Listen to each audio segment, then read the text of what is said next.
fitness became cool. Yeah. But now we gotta make wellness cool. And it's like there is some people that's on that verge.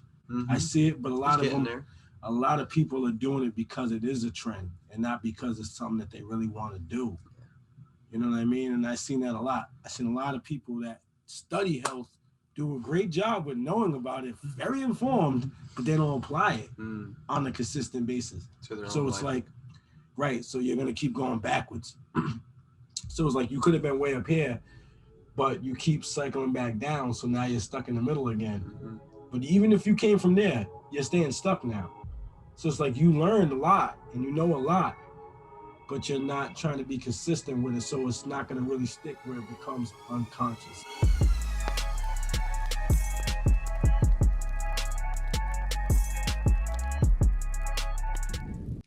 What's up, y'all? D-Foss back with another LT360 Podcast here with my newest Florida neighbor, my man, Maniac Mike Freeman. This man is my barber, my friend, my calisthenics buddy, guy who got me my first muscle up. Man, my neighbor up north in Cranston, right? My Waterman, elementary school training partner. And now all of a sudden, this man moved down here. It's his first week in town. He lives in the building. It's crazy. Right upstairs. Life is good. Blessed. Damn. Yes, sir. What up, y'all? First podcast. Yes, sir. So definitely dope vibes over here, man. It's going to be good. So you'll see a ton of us, content and videos and working out and being crazy and all sorts of shit from me and him. Hell yeah. It's just getting Dangerous started. Dylan, Maniac Mike. I had to give him a little nickname. Dangerous Dylan, Maniac Mike. I think that's one of the biggest reasons why I wanted to come over here was to get that energy back, that feel good. Like working out in Rhode Island, like I always do my thing. You know what I mean? But like certain energy makes you want to go a little harder, a little further. You know what I mean? It just makes you a little bit more extreme because I don't know, it's not the same routine. It's just it's a different energy too, different frequency. When you do the same stuff, your body's subconscious. It's gone. This man said he didn't want no more. You should see me with alcohol. That's why I don't drink alcohol, man. He would tell you. That's funny. Bro, I drank a whole bottle of tequila last night. Oh, that's definitely terrible. Yeah. There's nothing good about that. I was drinking it. It's limitless. He can do that shit. You know what I mean? He can do it. Y'all can't do it. Y'all gonna get fat. He can. A whole bottle. I didn't drink it with nothing but coconut water. I hate tequila. Which one was it though? It was El Camino. Because I'm not gonna lie, I had the 1800. It wasn't bad, but when I had that most popular one that everybody Patron. Oh yeah, I hate Patron. Yo, Patron gives you the worst hangover. It just makes me moody, and nothing ever makes me moody. No, I never made excuses to drink because I don't drink that much. Yeah. So every time I drink, I'm happy. Yeah, you're happy. Patron made me act out of character, I swear to God. I know I'm Maniac Mike, but this made me a real maniac. I was ready to fight the bouncer. I'm cussing out a female police officer that was very butchy. Called her every name in the world. I didn't want to, but she pushed me with the big flashlight. She pushed me right off the curb. Wow. Because I was talking junk to the bouncer, and I never it was all over nothing. Yeah, it was all over. It was Patron. It was all over Patron. Blame it on Patron. It was crazy. Alcohol. Yeah, that's why I don't drink it. That's why I'm not a drinker. I do marijuana, but that's healthy. I don't care what anybody says. We know. We are the scientists out there. We know. They still got the naysayers. People don't like smell or whatever, but it still helps. There's this interesting podcast. You'd probably like it. It's Joe Rogan did it with this Harvard professor and doctor who, like, on a regular basis, like, he does cocaine, he does marijuana, he's done meth and acid, and he uses all of them in microdoses. He does shrooms. So he doesn't drink for certain experiments. Certain, yeah. Because they said, isn't there like something said about how drugs were supposed to be used for certain things, but people abuse it, and that's why it's got this bad rep. And he goes on there and he talks about it. You can't do crack. Don't touch crack. I know. Crack's I ain't use it, but I seen people abuse it. Yeah. That's something I don't care if you do it once. It's evil. He talked about, he's like, yeah, me and my wife want to have like a good Friday night. We'll do some coke and like we'll, go home and have some like good, awesome like sex. He goes, if we want to, talk about the stars and the interstellars, like we smoke and we hang out together. If we really want to get trippy and be artistic, instead. I don't know. I don't remember all the specifics, but they do shrooms together, and he microdoses shrooms throughout the day. I would try shrooms. Yeah, I would. That's it. I want to go any further than that. Maybe DMT to a low dosage of DMT. Not that shit. Mike Tyson be on. The toad. I'll smoke the toad. You know that southern tone, that LA stuff, that good shit. I'll smoke that. I'm not gonna take the DMT toad that Tyson's taking. I love Tyson, but I'm all set. Even with a shaman, I won't do it. I'll do DMT though. Like, you do DMT. Would you do ayahuasca? No, that's another one that I heard people go crazy after. I won't take any chance of where someone goes a little wacky after. Some people go crazy. Other people have the most resonating, experience of their life that sticks with them, and they're the most grateful people. No, I believe it. I just feel like it's something for me. I'd probably be like, all right, give me the little dose of DMT. I don't really want to be too extreme with it. Just want to, because I know it's supposed to cleanse you. They say it's supposed to like make you face your fears. It's supposed to bring out everything and make you like really be free. You know what I mean? Yeah. And so it's like, all right, I'm down for that. That's what like the shrooms. And it's funny because I had the young boys, like my little cousins' boys and stuff, I was cutting their hair. They're like, yeah, man, you're already conscious. I don't even know if shrooms would even do anything for you. You're already aware of a lot of things. Because it just opened me up to all the shit you be talking to me about. I'm like, no BS. I was like, yeah, that's funny though. Because it's like, all right, but I still want to try shrooms. Yeah. I just want to do it with the right scenery and people, whatever. That's what I talked to my boy about too. Just like it, like I don't feel like I have to smoke a lot anymore to get into a certain mindset, because I realized that it's an assistant to help me get there, and it is propelling me in that way. Like I want to feel this certain sense of like joy, right? Like this certain level of it. Then like I used to have to smoke in order to get that. But now I feel like, okay, I know my mind can get there, so I don't need an assistant to get there. I can just get there. And then the same endorphins. Yeah, exactly. And then the same thing from the standpoint of like shrooms. I feel like it's just gonna elevate what I currently know as my ceiling of joy or my ceiling of freedom. Right, like it's gonna open my brain up to a different level. Like there's always a different level, and then DMT would take it to another level. Right. Ayahuasca would take it to another level. So you never tried shrooms yet either? No. All right, but you would though. I would. All right, cool. So we might have to make that happen. Yeah, I'd do it with you. I don't know about certain people that are weird. It's like, yeah, I did it. It's like, nah, nigga, you get emotional. You start crying and shit. I don't want to. You know what I mean? I can't be around that. It's like I don't know if I want to do all of that. Yeah, we gotta find like a nature place to do it. Go out in the woods. Right, that's what I heard. Real nice little spiritual spot. The good beach. Good vibes. Yeah. Right. I heard it lasts for hours. Yeah. But it depends on how much you take, right? Like 4 to 8. I got shit to do today. Make sure that shit. Who's gonna babysit my Sarah, my doggy? You know, Sarah's gonna be what? Sarah's gonna be on your vibe when you're around her. She's gonna be just as. Can we get her on shrooms?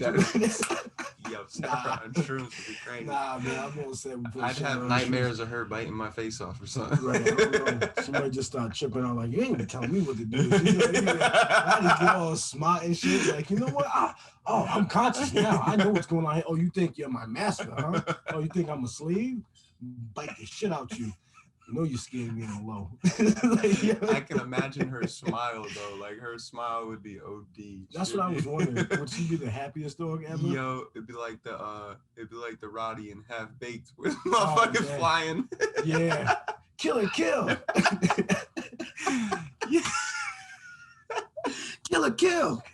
It's like, yo, what you do to my dog? It's Killer B. Oh my God. That's so funny. Shit, if we're both on shrooms and Sarah's on, we're definitely gonna hear her really talk to us. Yeah. She would talk to us. She would. it'd be terrible because we'd be fucked after that for life. Because then I couldn't ever treat her the same after that.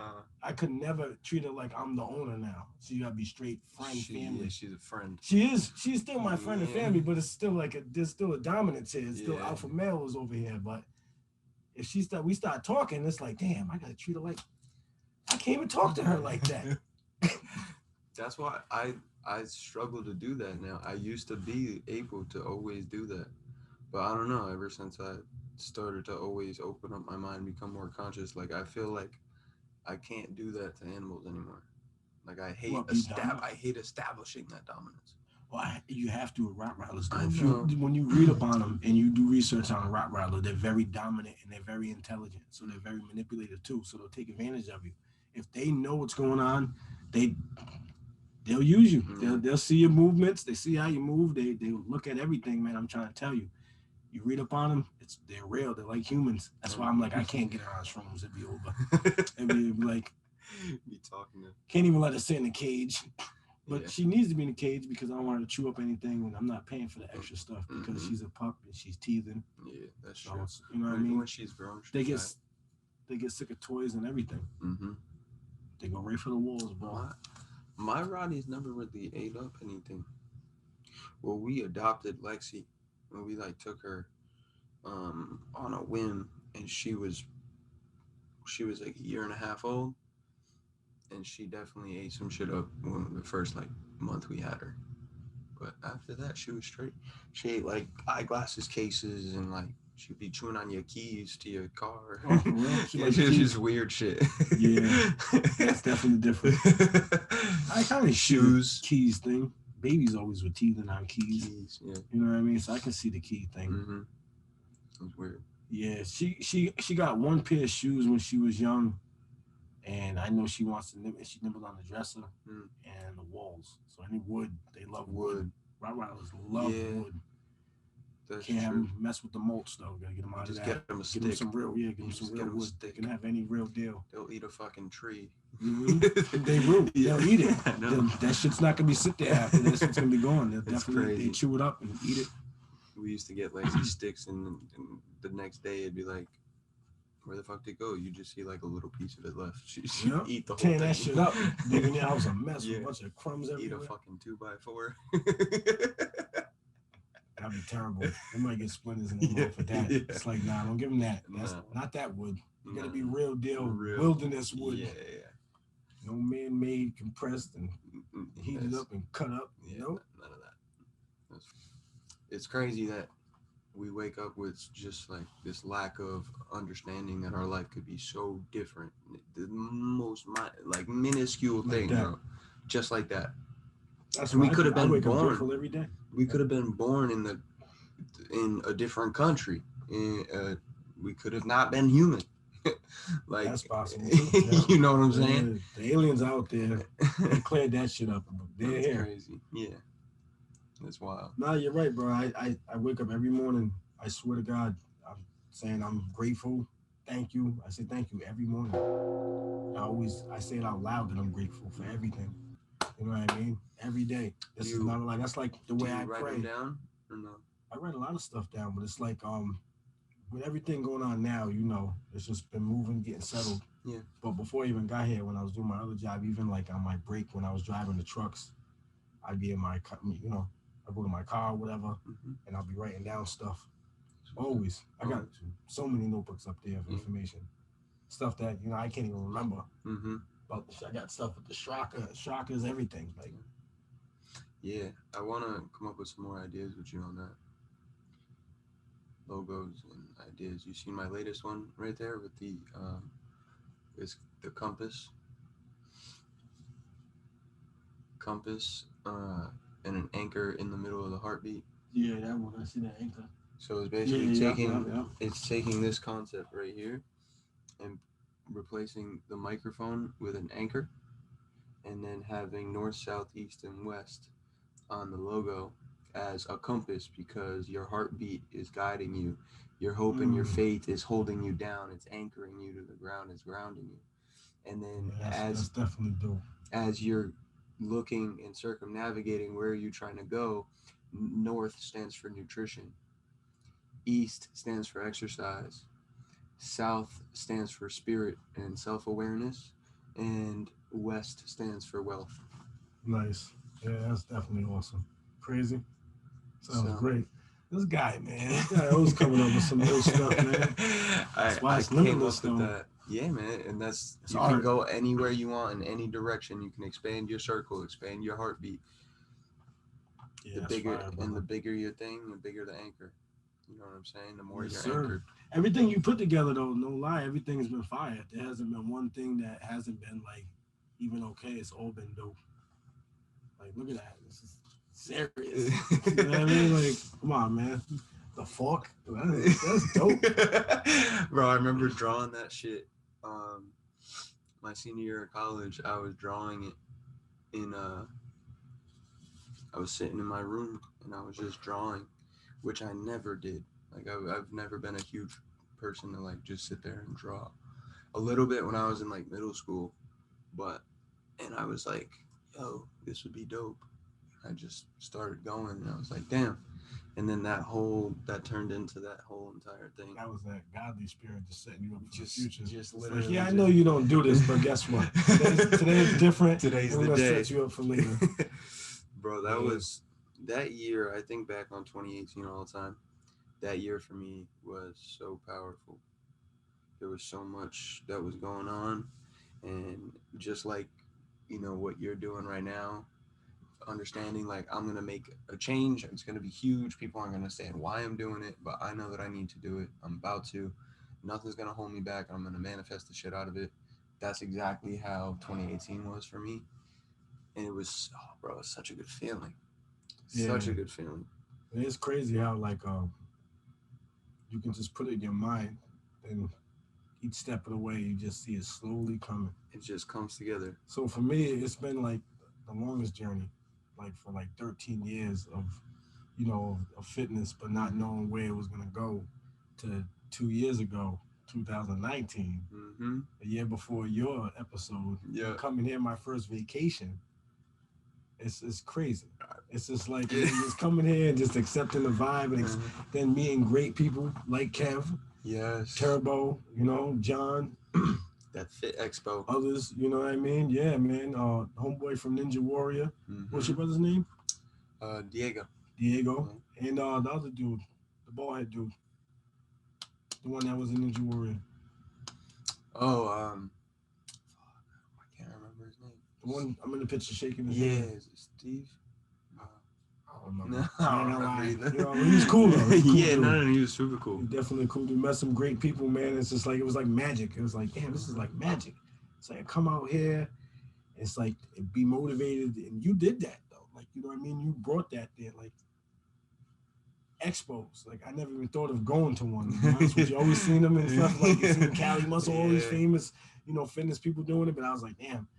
It looked dope, but I never like seen it until you said, "Yo, come see me." I'm like, "Oh hell yeah!" Calm down. It's a good excuse to, I let's not forget though, like a big reason that I got into a lot of this shit, especially calisthenics, was because of you. That's dope. Though. Sitting in your chair and you got me to do my first fucking muscle up at Waterman. Amazing, bro. Remember that? Yes, I do. Yes, sir. A little struggle, yeah. I cheated at Bain. You know what I did? Because they had the wooden piece, I kicked the side. And I'm cheating. Then on the way down, I was like, okay, I'm getting the rhythm. So I was like learning how to get up there to go down and get back up again. So don't feel bad. No. I really cheated. You was elbowing up. Yeah. I really used your foot. I was using support. I cheated. I was climbing. I climbed them up, but I was 220 pounds though. Yeah, you were a different animal. That's crazy. Bro, so speak of this. I wanted to show you this. This is a project I just had some dude work down. Oh, that's fire. Damn, he got you looking like a real ripped. Deal. Yeah. Like he did. Yeah, but when the sun got you though, that's when it hits though. So I'm gonna show them. Looks good. It's fire. So it's a new piece. Oh, can you see it? Oh, there it is. Bam. Looks pretty dope.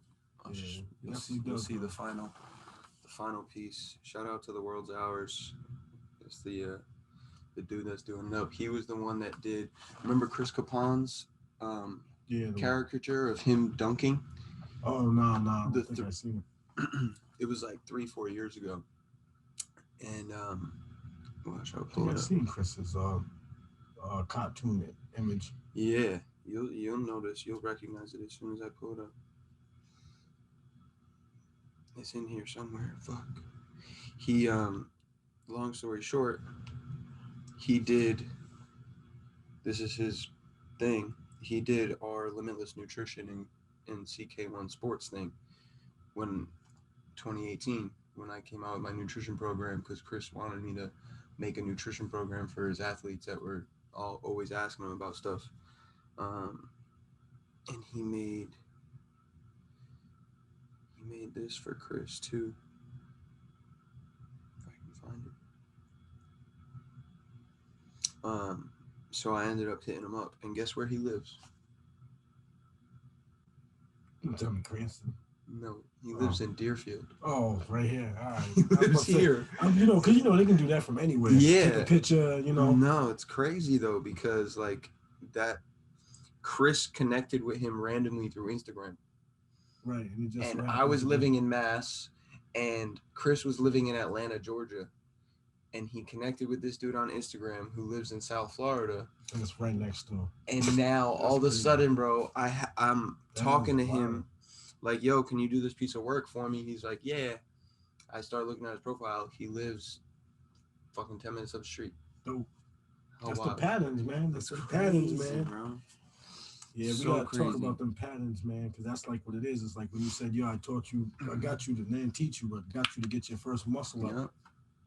And then you got me to get my first vacation, which was like a fitness vacation for me. Yeah, it wasn't even like a regular, hey, I'm going to be lazy and do whatever I want. And it's like, nah, we still working.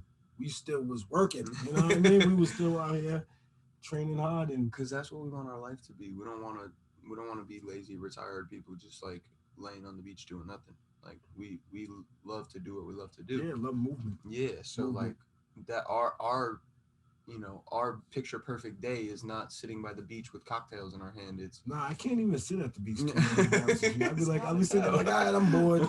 Even if it was hot, it's like they're like, you want to go in the water? I remember the last time when I was here, they was like, oh, you want to go in the water? I'm like, I run in a little bit. I'm like, I don't really want to do that. I want to go do something. I got a lot of energy. I got to use it. We was in Miami, right? We walked out hella far. Yeah, we're like, Mike. That's what they was. Hey, they was trying to do the same thing. They was trying to get me. Just like, let's swim over to the rocks. I'm like, what? I'm like, isn't there sharks out there? The sharks don't bother people. I'm like, well, I'm not a Floridian. I don't believe you until I see you over there petting the damn shark without it eating. All right, I don't want to hear that shit. I'm not gonna. You can't tell me, hey, let's swim to the rocks in Florida. It's like in South Florida. That's like, no. I'm all set. The sharks are worse in Rhode Island. I don't care. I don't care. I'm just saying. I mean, they birth their babies down here and shit, but they're more violent. They're more, yeah. When they travel up north, it's to eat. Yeah, that makes sense. It's cold out there, though. I understand. Well, that's why they go in the summer. That's what I'm saying. So when people be in the water in the summer, that's why Jaws was literally about Cape Cod. Because Cape Cod, Block Island, all those places, Martha's Vineyard, those are all the most, the vicious attacks. Yeah, those are where most shark sightings are. They cite some big ones too over there too. The great whites, they found a great white over there in Block Island. I heard a couple years ago. Sharks cool, but I'm just not trying to hang with them. Mike Tyson. Mike Tyson was on the Toad when he was down there, and there was all baby sharks. It was fed before. You know what I mean? Yeah, it's different. Definitely different. Mike was over there opening that mouth, looking inside. I'm like, nah, I'm all set. I'm trying to get into free. Imagine if they act up, you just see Mike just banging them on the wall. It's like, yeah, bang, bang. It's like over here left, knocked out everyone. I'm trying to get into free diving though. It's right there. It's on the board. Don't they do right here? Yeah, that's Intercoastal. They do the diving stuff. Scuba diving. Yeah. When I was talking to that sweet older soul the other day, she was telling me about. She's like, up, there's the divers. Up, they're a little late today. I was like, oh, she's on point. She's telling me everything. She told me the same thing you told me about the bridges. She's like, yeah, this bridge over here this is on the half hours. This is on the quarter. Yeah, I was like, all right, beautiful. She's helping me out though. She was explaining it perfectly because she had the hand movements and she was cute. cute. That's funny. She put a braid in her little Yorkie's hair. She's like, they're human hair. She goes, I can braid the hair. I was like, oh, that's sweet. I was over there styling with a little braid, a little stylish little jacket on. Maybe cool. She'll braid my hair. She would. I'm pretty sure she would. She'd probably make us grandma's cookies. She'd probably be like, yeah, can I pay you guys to just come visit and hang out with me? Just talk to me. She kept me there for at least an hour. I'm not like that. I'll do it. When I was doing the deliveries, I swear, bro, I swear to God, I had this older guy. He's like, because I was like, don't worry about the rain. Just be happy I'm over there. And his wife was just started smiling. He's like, hey, can I hire you to hang with us? It's like, you got good spirits. I was like, yeah, I'm moving. Where you moving to? Florida. Like, can you believe You're like, we'll be down there in a couple of years. Nah, they're shit. Honestly, man, they probably own a place down here. They ready to go there. They want to stay there. Really? Yeah. They was a little older. Where were they? I was in Seekonk. That was in Seekonk, Massachusetts. Exactly. Beautiful house. Yeah. Cool people. He had the little stair thing. He was definitely getting up. They was up there. You know what I mean? They was at the age where it's like, you don't know when. You know what I mean? Yeah, it could be. Still talking, still functioning, still but not witty and really. everything. Yeah, not slow motion. So. Mentally, mostly. They get, they hire. They said they got a nurse that comes in. You know, that's one of the cool people though. Yeah, good vibes. But I'm gonna tell you something. Old people definitely need that. That's actually something to consider too. When you have a good spirit, good energy, and if you're, if you get that connection with the older, because for one, the older people help you out way more than kids our age. And you learn so much. And a little older, when you get down to the elderly, like they got so much information and they already at a pace where they can explain it to you nice and easy where you can understand it. You know what I mean? But if you got sorted it out in their brain, right, so they can relay it in a easy to digest, kind of understandable way. Right, because they're calm, more loving. It's different. We're over ego tripping, like, yeah, motherfucker, you listen, pay attention. You know what I mean? It's like you're doing it wrong. Listen, you're doing it wrong. They'll be like, no, calm down. They'll do it like real gentle and stuff, so you'll be able. But we can take in consideration of that as a business because rehabilitation, movement, but also wit, catering to the way they feel. That helps their mind. That will help them function better because they have, all right, like they say, when you get sick, they say one of the best medicine is to try to make whoever's sick feel happier. Yeah. You know what I mean? Give them love. Laugh. Yeah, give them love. Yeah, make them smile because you instantly start to feel better because it's natural. You feel better naturally. Endorphins and hormones. Right, and it's getting rid of, it's fighting sickness when you smile. Just like they say, it takes more muscles to frown than it does to smile. You know what I mean? So it's like if you cater to elderly with their physical and their mental and their spirit, we're giving them that. They might even live longer. Yeah. It's not even just about just the movements. It's just feeding them that good energy to feel good, to feel alive. Just like a plant when they say play classical music to the plant. So it grows good, it gets the good high frequency. It's the same thing, So that's good. That's another job in the fitness you can do. No, it don't have to just be physical. I mean, a lot of my clients are older. I have an 80-year-old client right now. See, that's what I'm saying. But they need that. She's hilarious. She's awesome. Her name's Joyce. She's from Boston. It's not. I didn't meet her, right? Nah. She wasn't at the art. I'm thinking the Italian lady, right? Oh yeah. Nah, so she was cool. Joyce is a new client. I just started with her. Last week was our first week doing 2 sessions. Nice. How's she feeling? She likes it? Yeah, she was loving it. I even talked to her. I got on the phone with her personal trainer up in Boston. She just had. Oh, that's what's up. Yeah. Yeah, because you're gonna find out everything. Yeah, just making sure we're on the same page. He seemed like a cool dude. Christian. So he was checking in with me and like.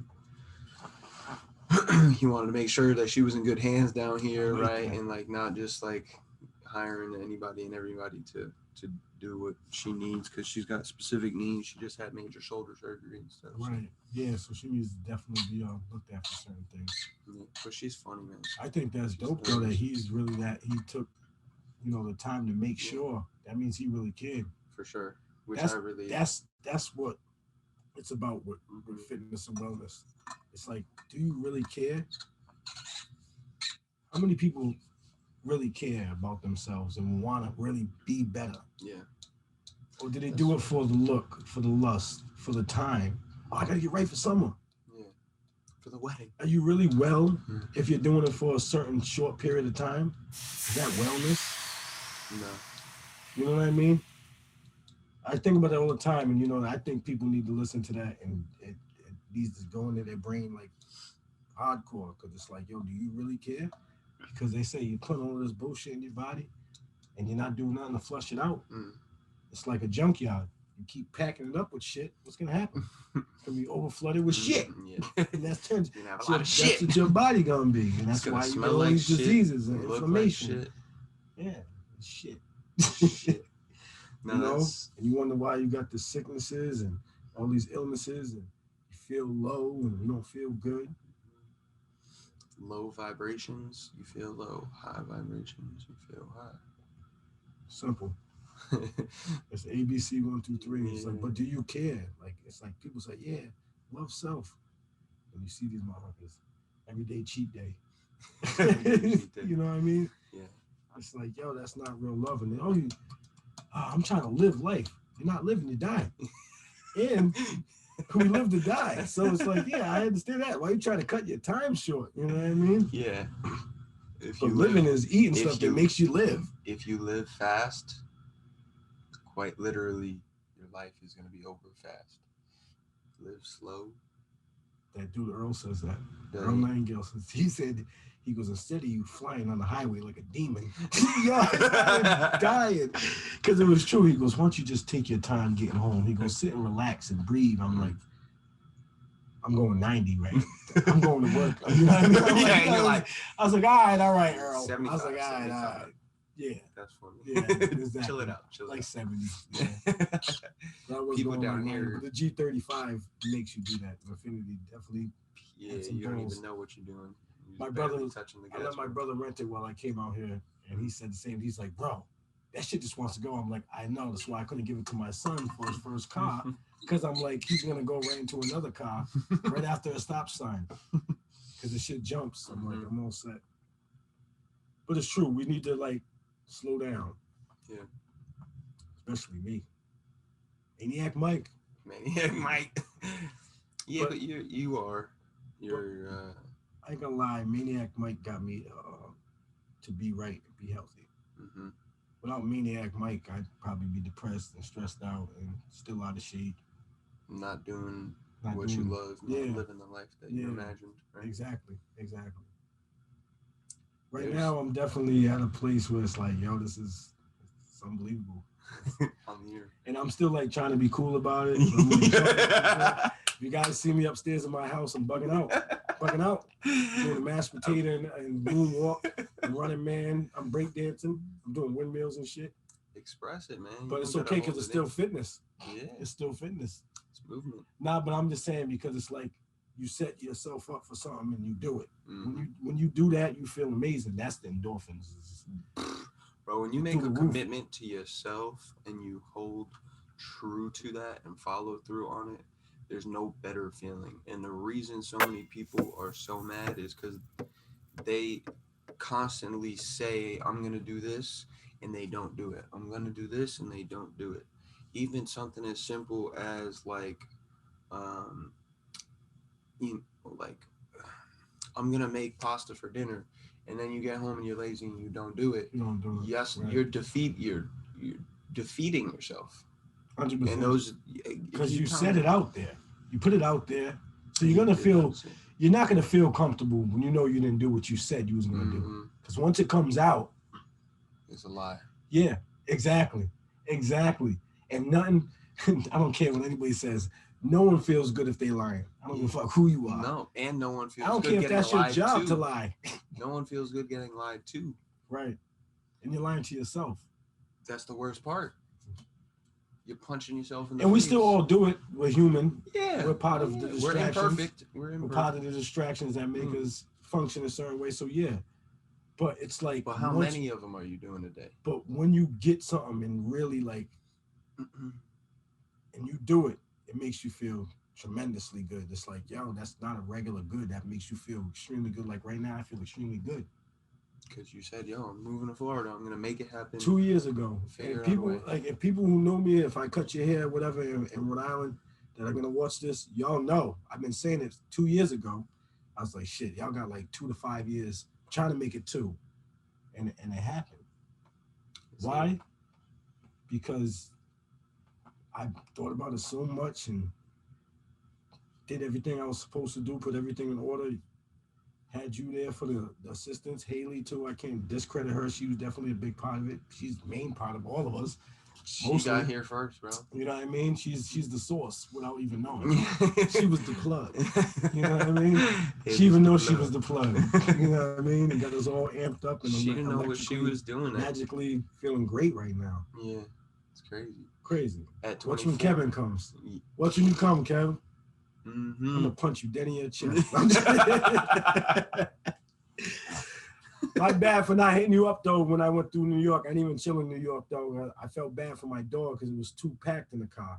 So I was like, yeah, I don't want to be uncomfortable. So I'm like, let me drive there straight, and we'll make another date because I got to definitely visit the East Coast again and get with Turbo, and we got to definitely do something. Shit's... Get all of them down here. It's more fun down here, especially like in the winter. I was telling Turbo the other day, he's like, yeah, man, you're going to do good. Don't worry about it. I'm like, stop trying to ignore the questions. Like, yo, just move down. You know you want to, man. Take care of your mama. You will. You'll be good. Mm-hmm. Because I just feel like it is magical over here. I really do. Like, some people travel their whole lives and never have no great experience with traveling. Excuse me. Besides just vacation. Mm-hmm. Oh yeah, they was drinking, they was having a good time on the beach. They seen, some Hawaiian dances, maybe some Jamaican, wherever you went, you know what I mean, Costa Rica, whatever you did. But they might have never met nobody special to impact their lives. Every time I came down here, I met special people, not just one, but people. Yeah, bro. And that's a sign. It was a sign, definitely. And that's what you have to go with. You got to go with your gut. And that's what got me here. It was more than anything was the gut. And even when I tried, because I'll keep it real. Like I wanted to come here, but didn't feel like I was prepared yet. But I felt like I was forced to. But it was like something I wanted to do, but it was something that I had basically no control over. And I could have did some other places, but I didn't know no other places that felt like this. So it's like, why am I just going to go somewhere else that accepts my Sarah, my dog? Because Rhode Island don't accept dogs, especially Rotties. You know what I mean? When you're renting, you can't get no big dogs in there. Mm-hmm. You be blessed. You gotta know somebody. But what got me here was just that, for the fact of I know I can get my dog here. I know the energy's good here. I know I got you here, Haley here. I got a family member not too far from here. All over this state too. It's just knowing that this place brought me great energy, and it's all about what I want to do anyways with wellness. Mm-hmm. You know what I mean? Because the wellness is everything. It's not just your fitness. No. You know what I mean? You gotta feel good. Mental, physical, spiritual. Yeah, man, that's what I'm here for. Yeah, that's what you're here for. That's what we always been talking about too. For years. Since I was 16 and I sat in that fucking chair for the first time in the back corner of Atomic, I was like, who is this brolic ass dude about to cut my hair? Before that I was fat as shit. I was fat as hell, man. I used to walk like I was bent over with my big ass hanging out. Man, funny. It's real though. Like people need to know it's real because that's what makes it even better. Mm-hmm. It's like we're not teaching you wellness from somebody that's been healthy his whole life. It's from from my point of view. And for me, it's from a sickly person that had to keep going. You know what I mean? Keep elevating. Yeah, man. Had to keep like rising up and fighting to be healthy from every aspect. So paint a picture of you at 10 years old. Heavy breathing, asthmatic. Just started getting fat then. That's when I started gaining my weight. It was like 9 to 10. By 13, I was a 200-pound kid. So let's put it like that, which is very fat. But I was a big kid. I was like 5'9", but I still was fat. You know what I mean? But it was a lot from, I don't blame it on me being like a sloppy, greedy-ass kid. I blame it on the asthmatic steroids. And it made me swollen. It was like a swollen fat. It wasn't real fat. It was inflammation. You know what I mean? Just built up from all of the bullshit and all of the drugs and the mixed chemicals they feed us and shit. You know what I mean? That quick fix. It's not real It's not really curing. You know what I mean? It's to treat you. It's not to cure you. It's to maintain your sickness. Yeah, basically. Yeah, we're gonna keep it there. We're gonna act like we're gonna calm it down a little bit. Then it's gonna come back and it's gonna fuck them up even worse. Because in the long run, I had to fix myself. Yeah, undoubtedly. That's crazy. So yeah, 10. Yeah, I was a little chub, but I don't. 10. I had a bad year that year. I broke No, I didn't break my arm. Yeah, I broke my arm at 11. 10 years old, I caught a needle in my freaking a nail. Sorry, not a needle. A nail in my foot. I stepped on a nail in the yard, so I had to be on crutches for a good part of 5th grade. So that sucked. Yeah, that's tough. Maybe that's what made me get fat after too. Well, I was just thinking. I mean, I wasn't doing shit for a while. Most of it is when you see a kid get gaining weight, it's a lot of it's just due to inactivity. So if you're injured, I was still trying to play ball. I was like doing everything, hopping around. But I broke my arm. I was left-hand banded. I learned how to shoot and do everything with my left because I broke my arm. Right arm. Yeah. I remember when I was 14. No, I broke my left arm, but I had to use it to get it back. You know what I mean? Yeah. So I had to try to do everything with my left. You know.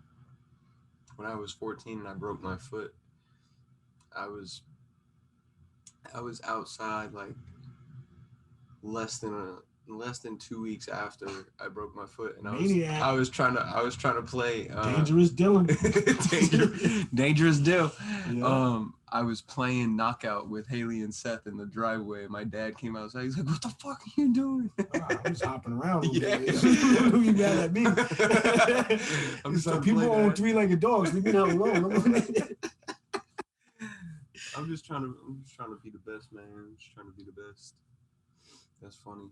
Yeah, 10 wasn't like a good year that I remember like that. It was like 13 and on was like my started like evolving, mind, body, everything. But I was like fat until like high school. When I was in high school, I was like 220, 222. I remember it exactly. At like 16, 15, I started working out with my soccer boy. And I was running with him and his sister every other day. They was doing 3 miles every other day. Yeah, I was keeping up with him too. I was a big dude, but I could always move and I could always keep up. So that's why I was like, yo, that fat wasn't real fat. It was a swollen fat because I could still break dance. I was doing everything. It was crazy. Fat kid doing everything. Capoeira. I'm serious. Doing one-hand poses. That's what Chapin had, man. I'm serious. Crazy fat. I see my Portuguese older G a couple weeks ago, and he was talking about that. He was laughing. He said, "You was the craziest fat kid." I was like, I know. And I was doing everything skinny kids are doing. There's a lot of them dudes out there, though. That's who I want to cater to. I want to cater to those that know about that, you know, because it's harder. That are going through it right now. Right. It's harder to comprehend from somebody that's been in shape. You know what I mean? Like if they don't know the battles, you can't really help people that was sick like me. Like we gotta help ourselves or get inspired by somebody that's like us. You know what I mean? Because it's just like anything, rappers and music, just in general. You know what I mean? People are gonna follow what they know is gonna work for them, what they can relate to. Right. Yeah. That's for sure. So when you grew up in Southside. I grew up I was born in Southside. I grew up in West Elmwood. West End. Yeah, West End. But I was everywhere in Prov, but definitely was in the West End for a little bit. Then I moved to Riverside, East Providence. That's what helped me out a lot. That's when I wanted to, get in shape because that's when I met them. My Mexican boy, and they was playing soccer and all of that. And that's what made me seeing a couple of kids in EP. They was jacked at kids. They were straight jacked. You know what I mean? The wrestlers and football players and I ain't gonna lie, I did my thing as a fat kid. I had a real pretty cheerleading girl Stephanie. She was a cutie pie, you know what I mean? Everybody tried to get her after I was done with her. I'm just saying, she's a cheerleader. I was fat, you know what I mean? But she was like, how come you don't play football and basketball? But I was bad. I wasn't like a well-behaved kid because of all the sicknesses and all of the trauma. You kind of acting off of that.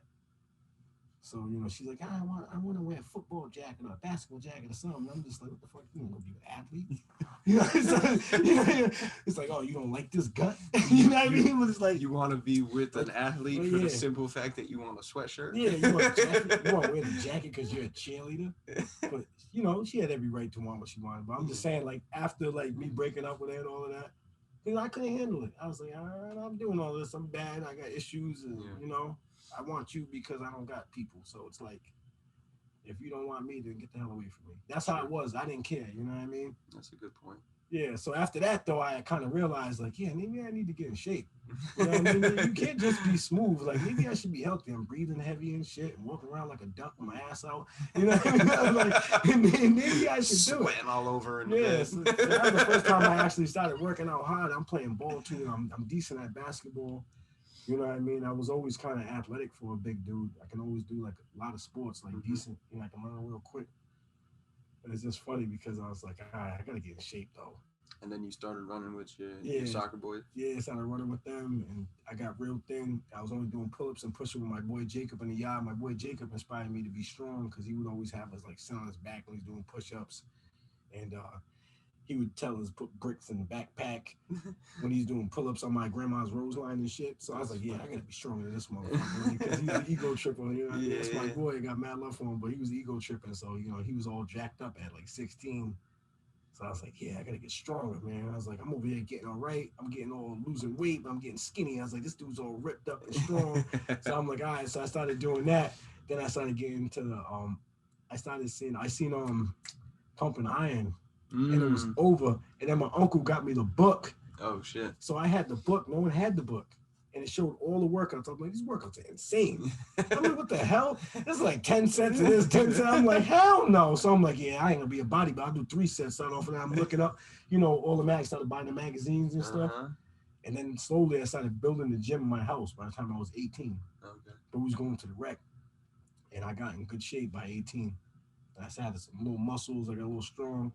And I fucked my rotator cuff up on creatine. Yeah. You a kid. Yeah.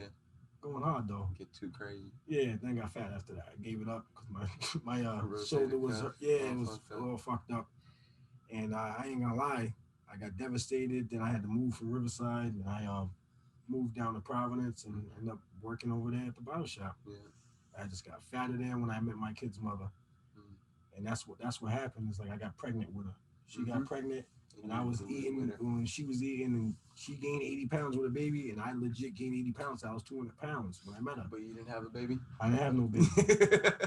Some baby shit. Had a food baby. Nah, but it was definitely real. Like I definitely got mad fat with her. Like, and he's like, yeah, you got pregnant with her. I'm like, I guess so, but.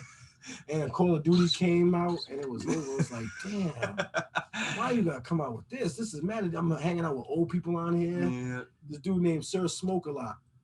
Dude was like 50 years old, playing video games and talking about smoking weed. It was the coolest thing ever to us at the time. This is before weed was legal and all of that. How old were you when she was pregnant? I was 20. You were 20. Yeah, so I just thought that I gained that weight legit. I ended up being 280 by the time my son was probably about 16 months. Like a little over, he was a year. You know what I mean? I got to that 280, but I was like, oh, hell no. Between when she got pregnant and... No, she was delivered. He was already out. You know what I mean? No, I'm saying, but you gained that 80 pounds between when she got pregnant and when he was like almost a year basically and a when half. I got with her ass. You know how the Italians get down. They give you a bunch of carbs. You know what I mean? Bunch of pasta. Eggplants and all that, yeah. I guess especially I'm eating all of the carbs, man, and they feed you. And her mom had a catering business, so they just, and I'm just like, oh hell yeah, all the fat boy stuff came right back. And she's baking cakes, we're making snacks, and I can cook, and I'm making the best barbecue and fried chicken.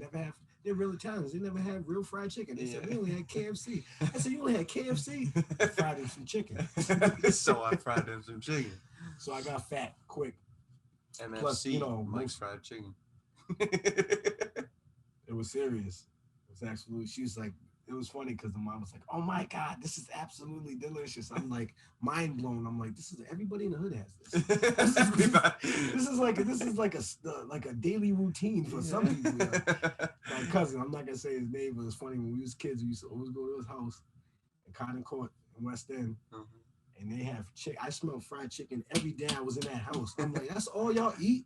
It's fried chicken and freaking boxed macaroni and cheese. Like, terrible. This is what a lot of people eat, man. The low function communities, you know. That's the biggest thing, man. A lot of health related issues are due to income. Right. They do that purposely too, by the way. Some of us know that. It's a sense of control. Right. But that was the one thing, like Bernie used to always talk about that. Bernie Sanders, he would always talk about that. You talk about how supermarkets would have better quality produce in certain areas other than certain lower frequency areas. You know what I mean? If you go to suburban areas, the supermarkets are cleaner, they're better, the fruit's fresher. And you go down to the ghettos or the low income areas, we'll say, the food product gets worse. But I'm gonna tell you guys some real stuff that I noticed. If it ain't from the farm, green beans always got black dots on them in every neighborhood I've ever been in. I don't know if you noticed that, but I've been seeing green beans everywhere. They got black dots on them, looking like the old Ninja Turtle toys. It's like, I get mad as hell because I be wanting some fresh green beans, and I'm like, damn, man, why these joints all got dots on them? Like, they all seem like they're not fresh. They're all like a darker green. And I gotta put you onto that Florida Farms, the fresh organic. See, that's different though. I'm talking about just going to any regular market. Yeah, just going to a supermarket. Yeah. Right. And sometimes you'll catch a good one. Sometimes. But majority rules, old school Ninja Turtle toys. Some of y'all know when I'm talking about the rubber ones. Y'all know what I'm talking about. 86, baby. 86.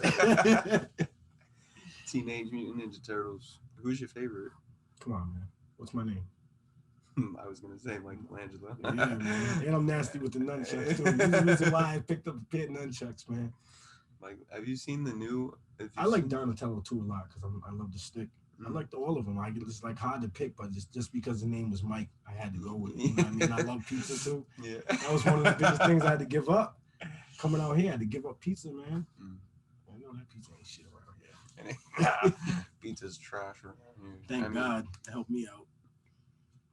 I haven't eaten pizza in so long, bro. I haven't eaten pizza since college. That'll be something I'll look forward to when I go back to RI and visit. Because the pizza's fire. I'll definitely go to my spot, Pizza Fair. You can always go for some Casertas. Casertas is fire. You know what I mean? Rhodes Pizza in Riverside. I'll never forget them either. They got the best Greek pizza I ever had. That pizza's fire out there. Pizza Fair is very similar, but it's still not better than Rhodes. That's in Riverside. So it's when I lived over there. It's been there for years. Still with the same owners. I went there and delivered there. It's pretty cool. Like, I ended up getting a job and ended up delivering the area. I haven't been since I was a kid. I was like, this is mad weird. Delivered to one of the kids I hung out with, parents and shit. It was crazy. That's wild. I was like, is this the same owners? Because I don't want this shit if it ain't the same owners. I was like, I know how the owners made it. It's like, yeah, it's the same owners. I'm like, all right, I need that codfish.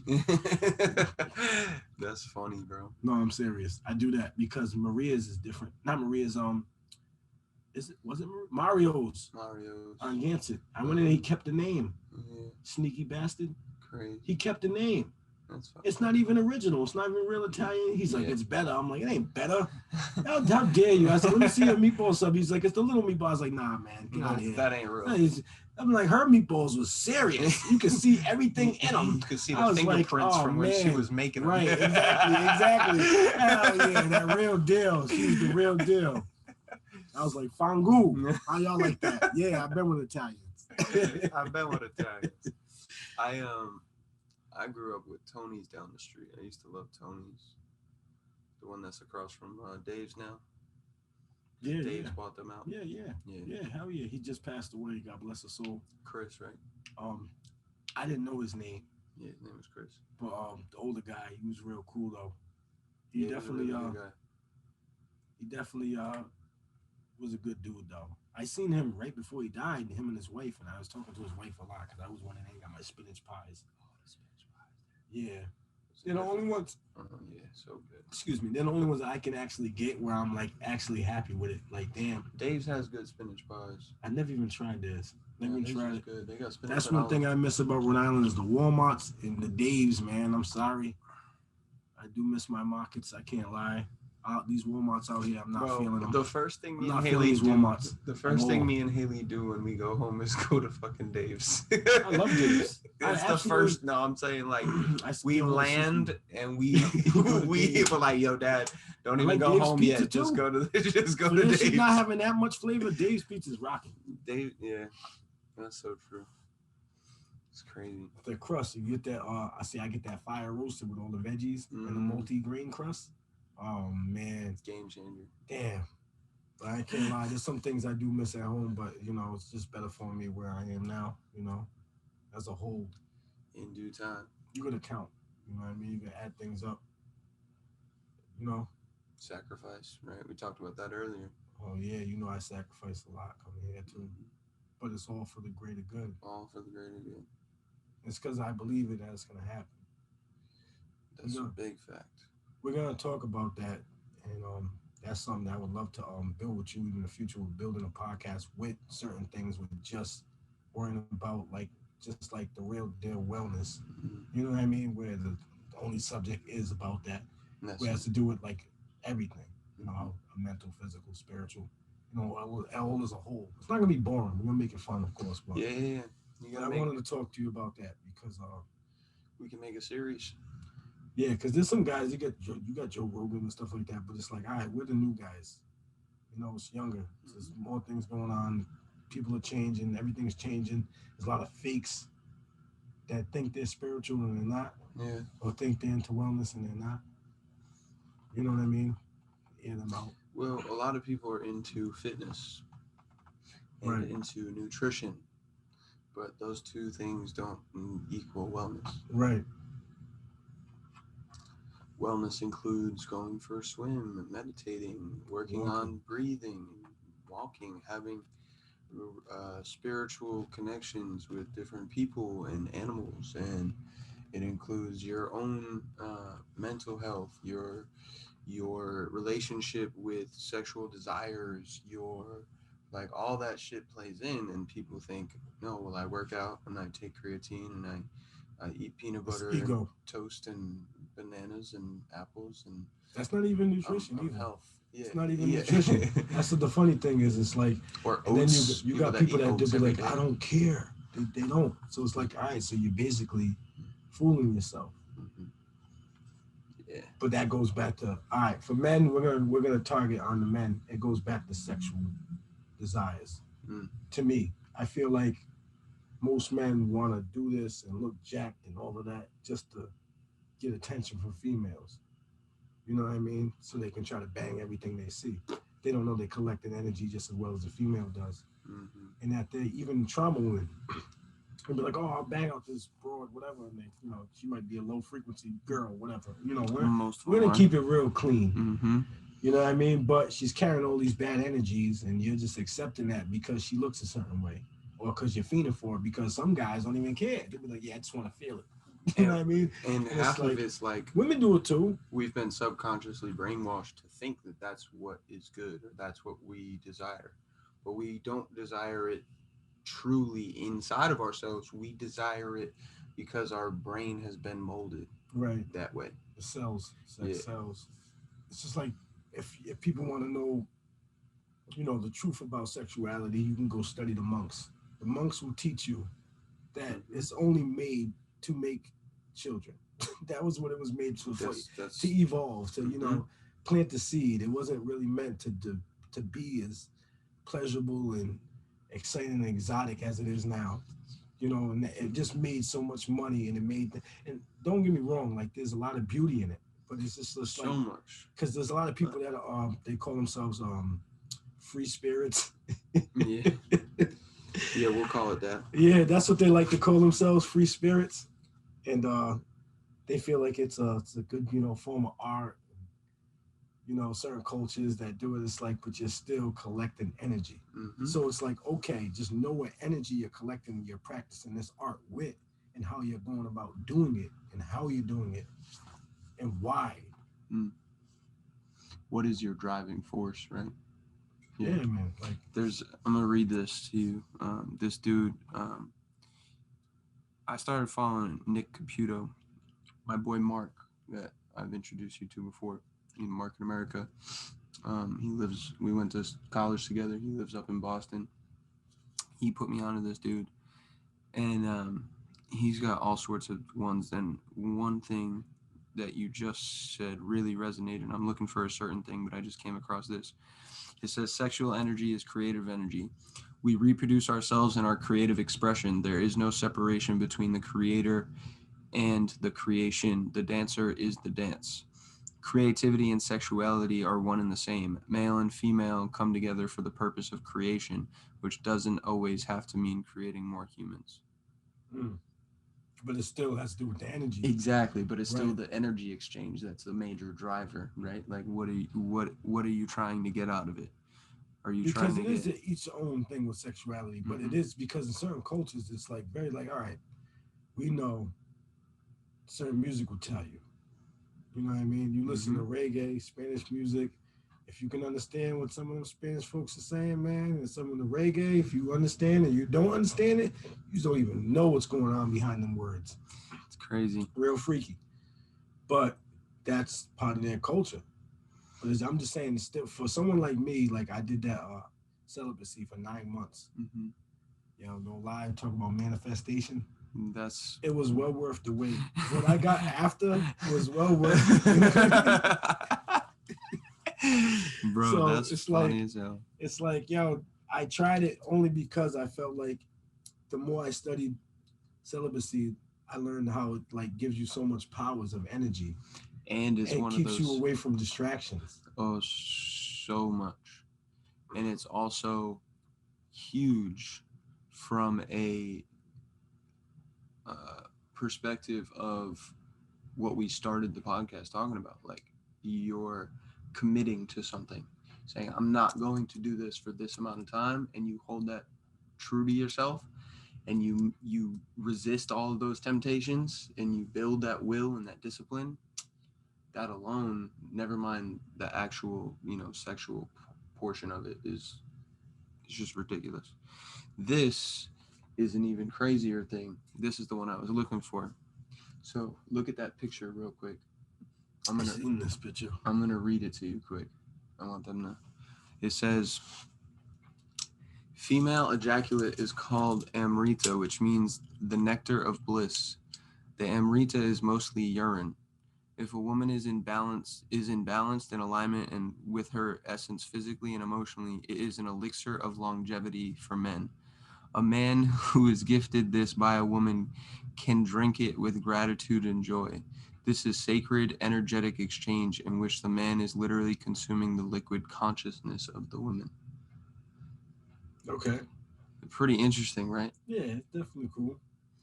Where do these come from, though? That's the thing. Like, where's what's that from? I'm not sure. I don't know. Because I just wanted to see where the picture culture is. The culture that might have put that. Because everybody has their thing on. Yeah, you know what I mean. Different parts of the world. I want to know where that would come. And a lot of things like know. A lot of knowledge, right? That's been on for a long time.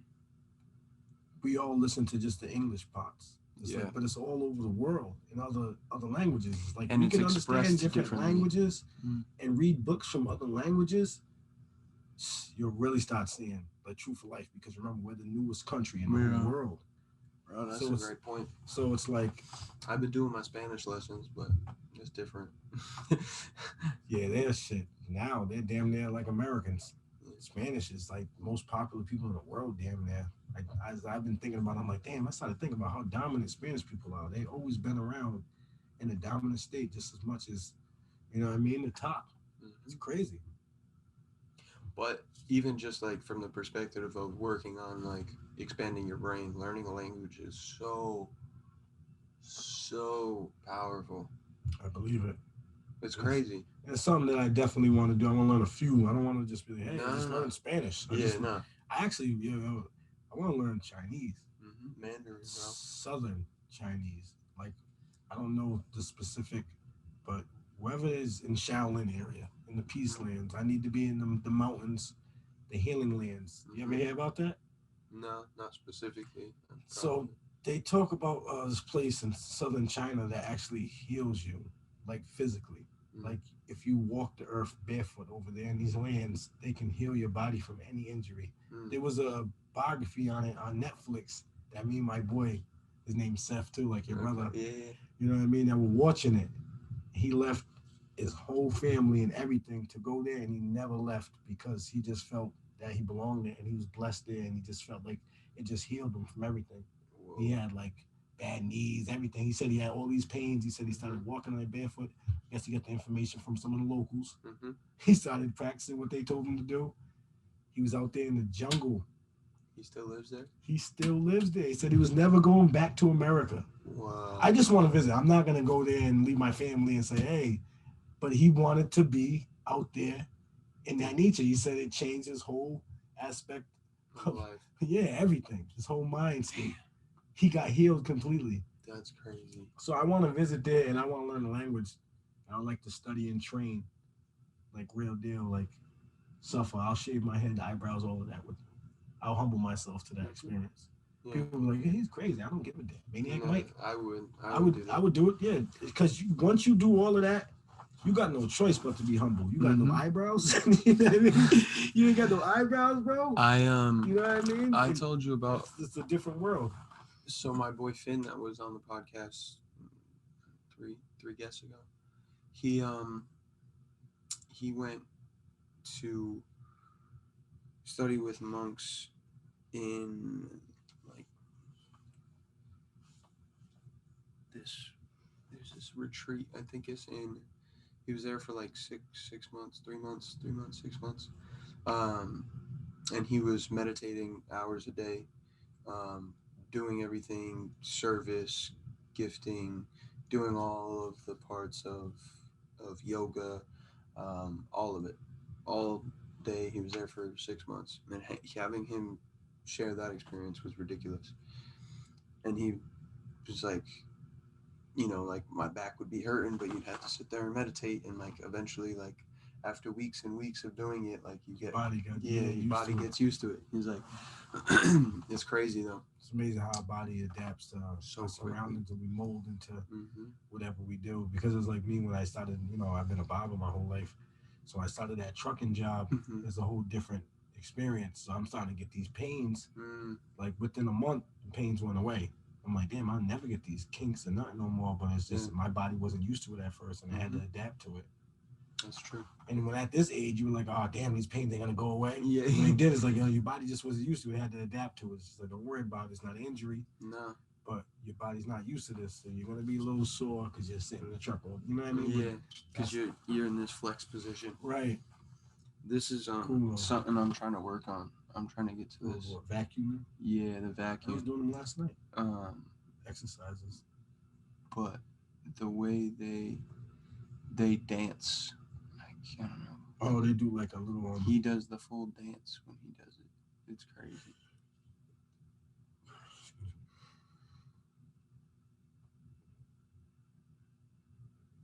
Yeah, that shit's wild. Yeah, that's all like. Yeah, just trying to get that toxins out and breathing and energy. Yeah, man. They say that's the best way to get tight, though, in the stomach. I've been doing it for 3-4 months, working on vacuuming, and I noticed too it gets it can push out a lot of the bloating and the gas that you have taking up space in your organs, in your digestive tract, in your small intestine, your large intestine, your stomach. Because you have all this empty space, but a lot of it gets expanded by nitric oxide and gas, right? And all of these gases that are getting exchanged as food's being broken down and processed, especially shitty food, and it stays there, right? And that's the bloating. That's bloating, right? And right. Being able to forming inflammation too. Being able to squeeze all of that and vacuum in helps get all of that extra space out. I definitely believe that. Yeah. Because they say it's one of the best exercises, dude. Like any real deal guy that I ever watched and studied, they always recommended vacuums for the abdomen. Yeah, and the Gracie brothers. Do you know the Gracie brothers? The twins? The jiu-jitsu. Oh no, I'm thinking they're basically the ones who brought Brazilian jiu-jitsu to America. He was telling me about them before. Yeah. I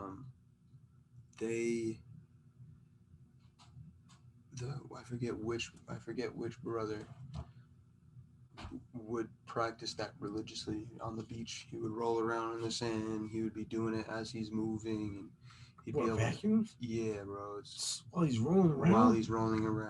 Yeah, he's a bad man. Bro. He's a bad man. But that makes sense because tightening like that in certain positions, you're getting a good oxygen intake and everything. So if you're getting like caught up or hemmed up, he knows how to breathe even better. Yeah, that's definitely a great idea and technique to actually use to train. Damn, I never even thought about that. He's probably rolling around like a maniac doing it too. I mean, they're pretty much the main reason that MMA came to be, because all these people started doing Brazilian Jiu-Jitsu, and those people got mixed with the kickboxers, and that's how MMA started, right? You got Taekwondo and wrestling and Brazilian Jiu-Jitsu and Muay Thai. Yep, and all that stuff started to come into play. Yeah, but right. Brazilian Jiu-Jitsu, those were the main guys that brought that shit over. And now BJJ is the main ground game for any MMA. I know it. Successful person. Like you got to know it. You have to. Yeah, it's a part of it now. Because it's too easy to submit. Yeah, if you don't know how to strike and he doesn't know how to maneuver and do any ground moves, yeah, you're definitely done. Someone's that fast on their feet and they get to you low, it's over. Mm-hmm.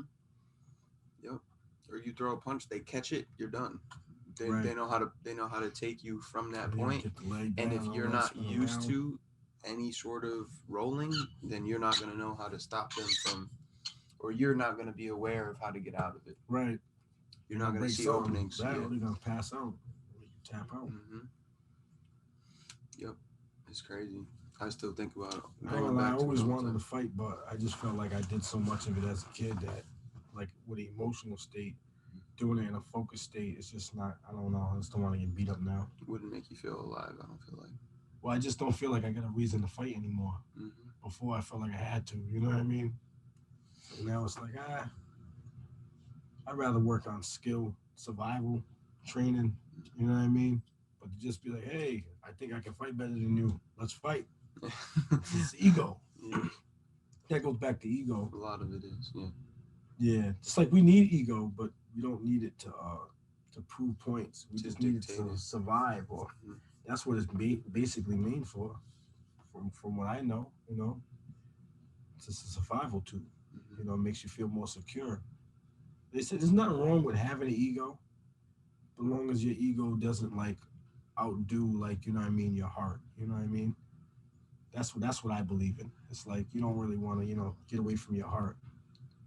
Yeah, and we do that a lot now. Frequency in our heart is really our aura, right? Our heartbeat is our aura. Yeah, hell yeah. That's the vibration you're giving off, and that's what allows you to connect. That's what allows you to disconnect or not connect with people. To realize that you don't want to share energy, share space. Yeah, that was one of the best things I learned was even with when it comes to energy and just like knowing who to give my energy to and who not to, and just like being able to manipulate situations. Like before, like instead of getting emotionally involved, I'll just be like, whatever, I don't really got time, so I'll just, or if something like you don't want to do, but you don't want to disappoint somebody, so you just, I don't know, there's like this, I can't explain it to the full, it's just manipulation, but with your emotions, so you don't have to worry about feeling some type of way with your energy, so you can keep your energy for you, for good, so you don't have to worry about like you know, acting out or getting mad at somebody, or you know what I mean, or just trying to prove something. You're just wasting it. Yeah. So I learned how to manipulate it. Your energy is precious, right? You gotta share it and utilize it on specific things. Right, because you're wasting time when you're wasting energy. Mm-hmm. And, you know, you can't get it back. Cannot get time back, bro. When I fell yesterday, I'm all bruised up from my key jabbing me in my leg. That's crazy how that would happen too. Just so happened the key had to be on that side, and just so happened to be sticking the right way to jab you. It's the worst. I have like 3 keys in there. One of them is one of those multi-tool things, so it's like a bottle opener. It's a wrench. It's a ruler. It's a box cutter. Swiss Army knife. Yeah, got all. But it just looks like a key. It's cool though. Yeah, it's dope. A little sneaky. Pop screw on it. fucking beer opener. Yep. Everything. Even though I don't drink beer. Right. Just wine and bottles of tequila, I guess. Wine. Box of wine. I can't believe I drank a whole bottle. I can't believe you drank that either. How big was the damn bottle? Let's talk about that. It was a 750. 750. So just show me the size. It was one of those like weird shaped bottles that comes up like so it looked like a little genie bottle. But it was that tall. Yeah, that's too much alcohol. It was 50. I was going 50-50 coconut water and tequila. You drunk it by yourself? Yes. No one even shared it with you? No. They had their own liquor? Like, damn. Me and Haley had 2 shots of it the night before. The rest of it I drank last night. Well, you don't do it, so I guess you can party hard sometimes, right? It was just something you'll never do again, right? No, I mean, you said you felt hungover, right? This morning? Yeah. I mean, kind of. Not really. I felt way worse. I'm blessed. I don't get hungover. I can't lie. I can drink mad liquor. I don't get hungover. It's weird. I wake up early the next day. Like, yo, how do you go to bed at 3? He woke up at 7. He's going for a walk with his dog, normal as hell. He ain't even got crust in his eyes. How you do that shit? I had my contacts in still. I woke up. I was like, yeah. All the extra goo. My boy Josh texted me. He was like, because I texted him at 1:30 last night. I said, because we usually work out. We meet at the gym at 7:30 on Sunday mornings. I texted him at 1:30. I said, I'm going to be late tomorrow, bud. And he texted me at 8 o'clock or 8:15 this morning. And I woke up to it at like 9 o'clock. And it said, he said, being late and not coming are 2 totally different things. And I was like, bro, I texted him back at 9 o'clock. I was like, bro, I'm so sorry. I literally just woke up. Savage. It happens though. Mm-hmm. Yeah, I've been blessed. It's rare. I don't know why I don't get hangovers. I had before I left, had a little going away at Bo's Village. Yeah, where I was drunk. Everybody's buying me drinks. I had like I think I had 3 Long Islands. If you got 2, you're feeling it. But I had that with like 3 shots of goose, 1 real deal cup of goose neat with no ice, nothing, because I don't drink it with anything. You know what I mean? I tell them, give me some like pineapple juice on the side. You know what I mean? So I don't burn my throat. That's what I usually do with tequila. But I was drunk. Like, it was a good drunk. I wasn't sloppy. You know what I mean? I wasn't slurring. But I woke up perfectly normal the next day. Chilling. That's funny. And then before I came in and took the drive, I was drinking, but it wasn't as much. But I had like a few drinks with my people. Mm-hmm. Right before you left. Right before I took off. That's what I'm saying. Next morning, woke up early. You know what I mean? Peaced out. Got everything done and took off. Dante and drove hours and could have kept going if I didn't see a damn deer that was like, yeah, I think you need to take a rest. Take a break. You see how we out here. So just go take a nap, chill out before you hit one of us. Because we're out here. This is our time. That was in South Carolina? North Carolina. Smithfield, North Carolina. Can't forget that. Because Rhode Island got that. Smithfield, yeah. That's funny. Crackheads everywhere in the back of that place. You did say that. I think I was better off with the deer. Dodging deer over there watching these crackheads so they'll steal my stuff. Me and Mike gonna be out there with the deer after we take shrooms, like feeding it. Yep, I would. Hey, in my old neighborhood in Cranston, though, there was a lady with the old fashioned. I swear it was mad funny because it looked like she had a rocket launcher. What the fuck? She had the big camera. Yes, she had the old school big camera. I'm like, she must be an old TV cast woman or something. The deer was there was a woman feeding the deer, and here she comes just like that on her knee, like taking videos. I'm like, what the hell? What the hell's going on over here? I'm like, they making a movie?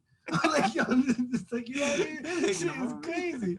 That was a big ass camcorder. National that shit was Geographic. Crazy. Yo, that camcorder had to be like this big. That's in camera. Shit was like that big. Shit was huge. I'm like, damn. That's funny. It looked like a bazooka. That shit was crazy. I was like, this shit look like something out of RoboCop. This is nuts. Like a bazooka.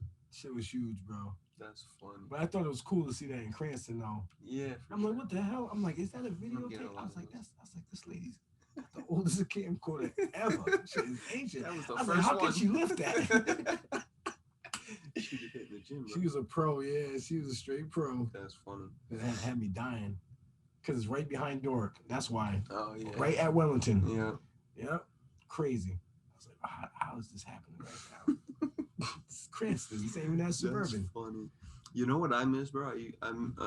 Those videos were coming up. Remember, I used to go right into your, right behind your house and go to the overpass of 95. Oh, yeah, I love that old spot. Rusty Bridge. Yeah, I think someone should make a rap video over there. That'd be I dope. think it'd be a dope spot. Because it kind of looks kind of dingy, too. So like, it don't look as clean. It don't look suburban. No, it doesn't at all. It's like, yeah, you better be careful over here. There's little holes right to the highway. I was like, I'm bringing the dog over. I'm like, no, you can't go over there. You're going to fall on the damn highway. Fall onto 95. Yeah, straight bridge. You go right on the 95, you're done. You're demolished. They ain't going to never recognize you. Over. That's funny. Nah, that place is fire, though. I remember I used to go there and make videos all the time. I used to like do the little 1 minute selfie video, and I would talk about like different topics. Be like, yes, sir. Today we're going to talk about being happy. What's it mean? Blah, blah, blah. Today we're going to talk about 3 simple things you can do to Yeah, you always improve. Definitely had some good videos, man. Some good motivating. That's what people don't do no more. Yeah. And that's what we need. So let's do it. Mm-hmm. I'm down. I'm here now. We got a beautiful pool background. Head over to the pool. I was thinking about that too. Doing videos at the pool and all of that. I took a nap over there and did some laps today. I swam 30 laps. Sounds great. I'm not gonna lie. I basically been just relaxing for the last couple of days, just trying to like get the vibe, just working out, trying to feel normal here. Mm-hmm. You know what I mean? Not trying to make it feel like I'm on vacation. Don't force it. Literally, just like, yo, I live here, so it's like do things you do when you live somewhere. You know but that's the beauty of it. You move down here because you can do different things here that you couldn't do up there. Oh, most definitely. You know what walking I'm saying? on the beach every morning and on that bridge and the sights and everything. Even like I talked to the guy that we rented the boats from. I always talk to him. Yeah. And he loves Sarah. That's what's up. You know, a little boat connect. I was thinking about doing some boat training. Why not? Learn how to drive a big ship. Yeah.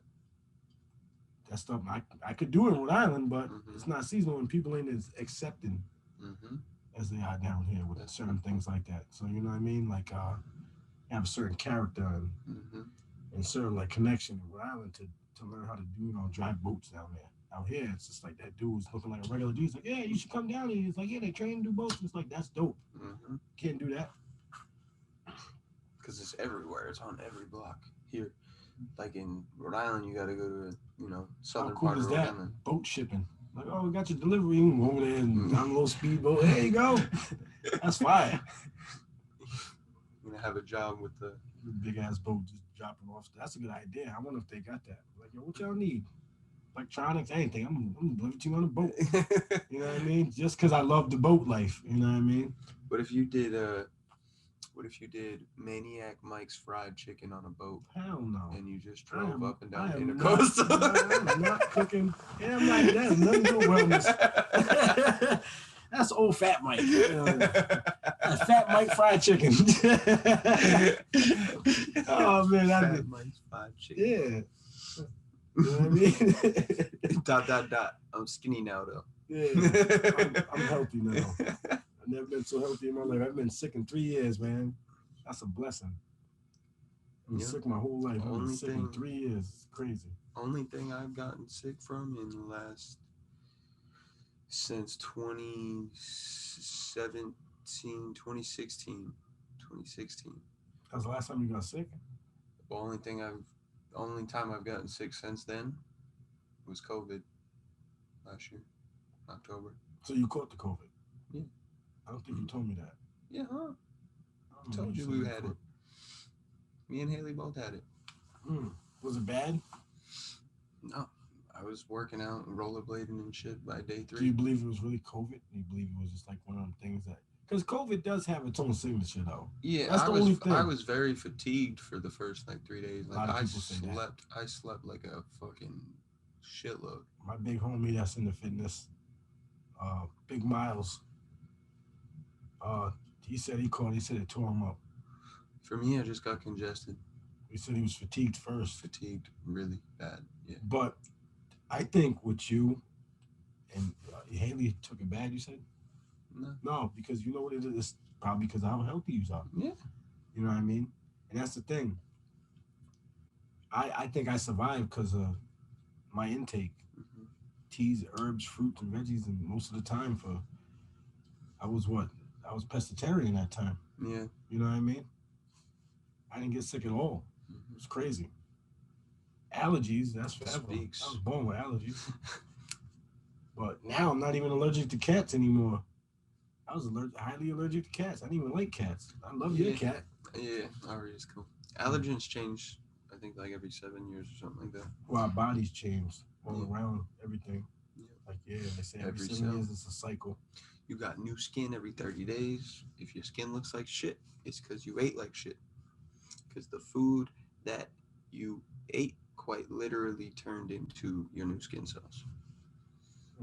That's why they're all bubbling up in the face and shit. Mm-hmm. Is that why I still look young? Yeah. They don't think I'm still in my 20s. I'm like, that's pretty cool, though. I like that. It makes me feel good. Like, it was crazy. I was Ubering and URI girls bothering me. I'm like, your daddy don't want you over there. You're with a 33-year-old man. What's wrong with you, girl? Hell out of here. Do you want to come and smoke with us? No. Talk about, I don't even know what the hell to talk about. 19. Dudes have been like, yeah, we've been up in there, they're legal. You know what I'm saying? Like, that's the whole, you know what I mean, what they're taught. Like, that's crazy.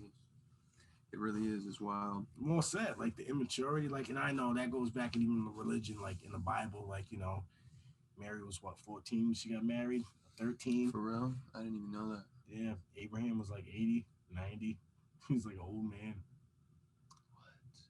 Why did I know that? But I'm only going to do this. I'm going to keep it really real from every aspect of understanding life from what I know it as. Not as what I think it should be, but what I know it as is back in ancient times, women were a lot more mature than they are now. And for the fact that they said God makes no mistakes. If an animal can have a baby as soon as it has its period, and a female can, a human can, then there's really no difference. It's just about, you know what I mean? I guess how you do it. But I guess they're saying, if the God makes no mistakes and it made her be able to have a baby by 12, then that's what it's supposed to be. Which is scary for us guys now in this new day, because in this new day, we would never think of our 12, 13, 14, 15, 16, 17. We don't even want them thinking about maybe shit at 18. You don't even want your daughter to have a baby. You know what I mean? So it's just to even be out there like that. So it's just crazy. But in ancient times, I can even remember in the 90s, I'm going to keep it real. When I was in Providence in school, I remember a girl escaped with some man back to Puerto Rico. She was 13 and he was 30. And it was the norm. I remember DMX. Let's keep it real. DMX put it in belly. He was getting basically oral sex from a 16-year-old girl.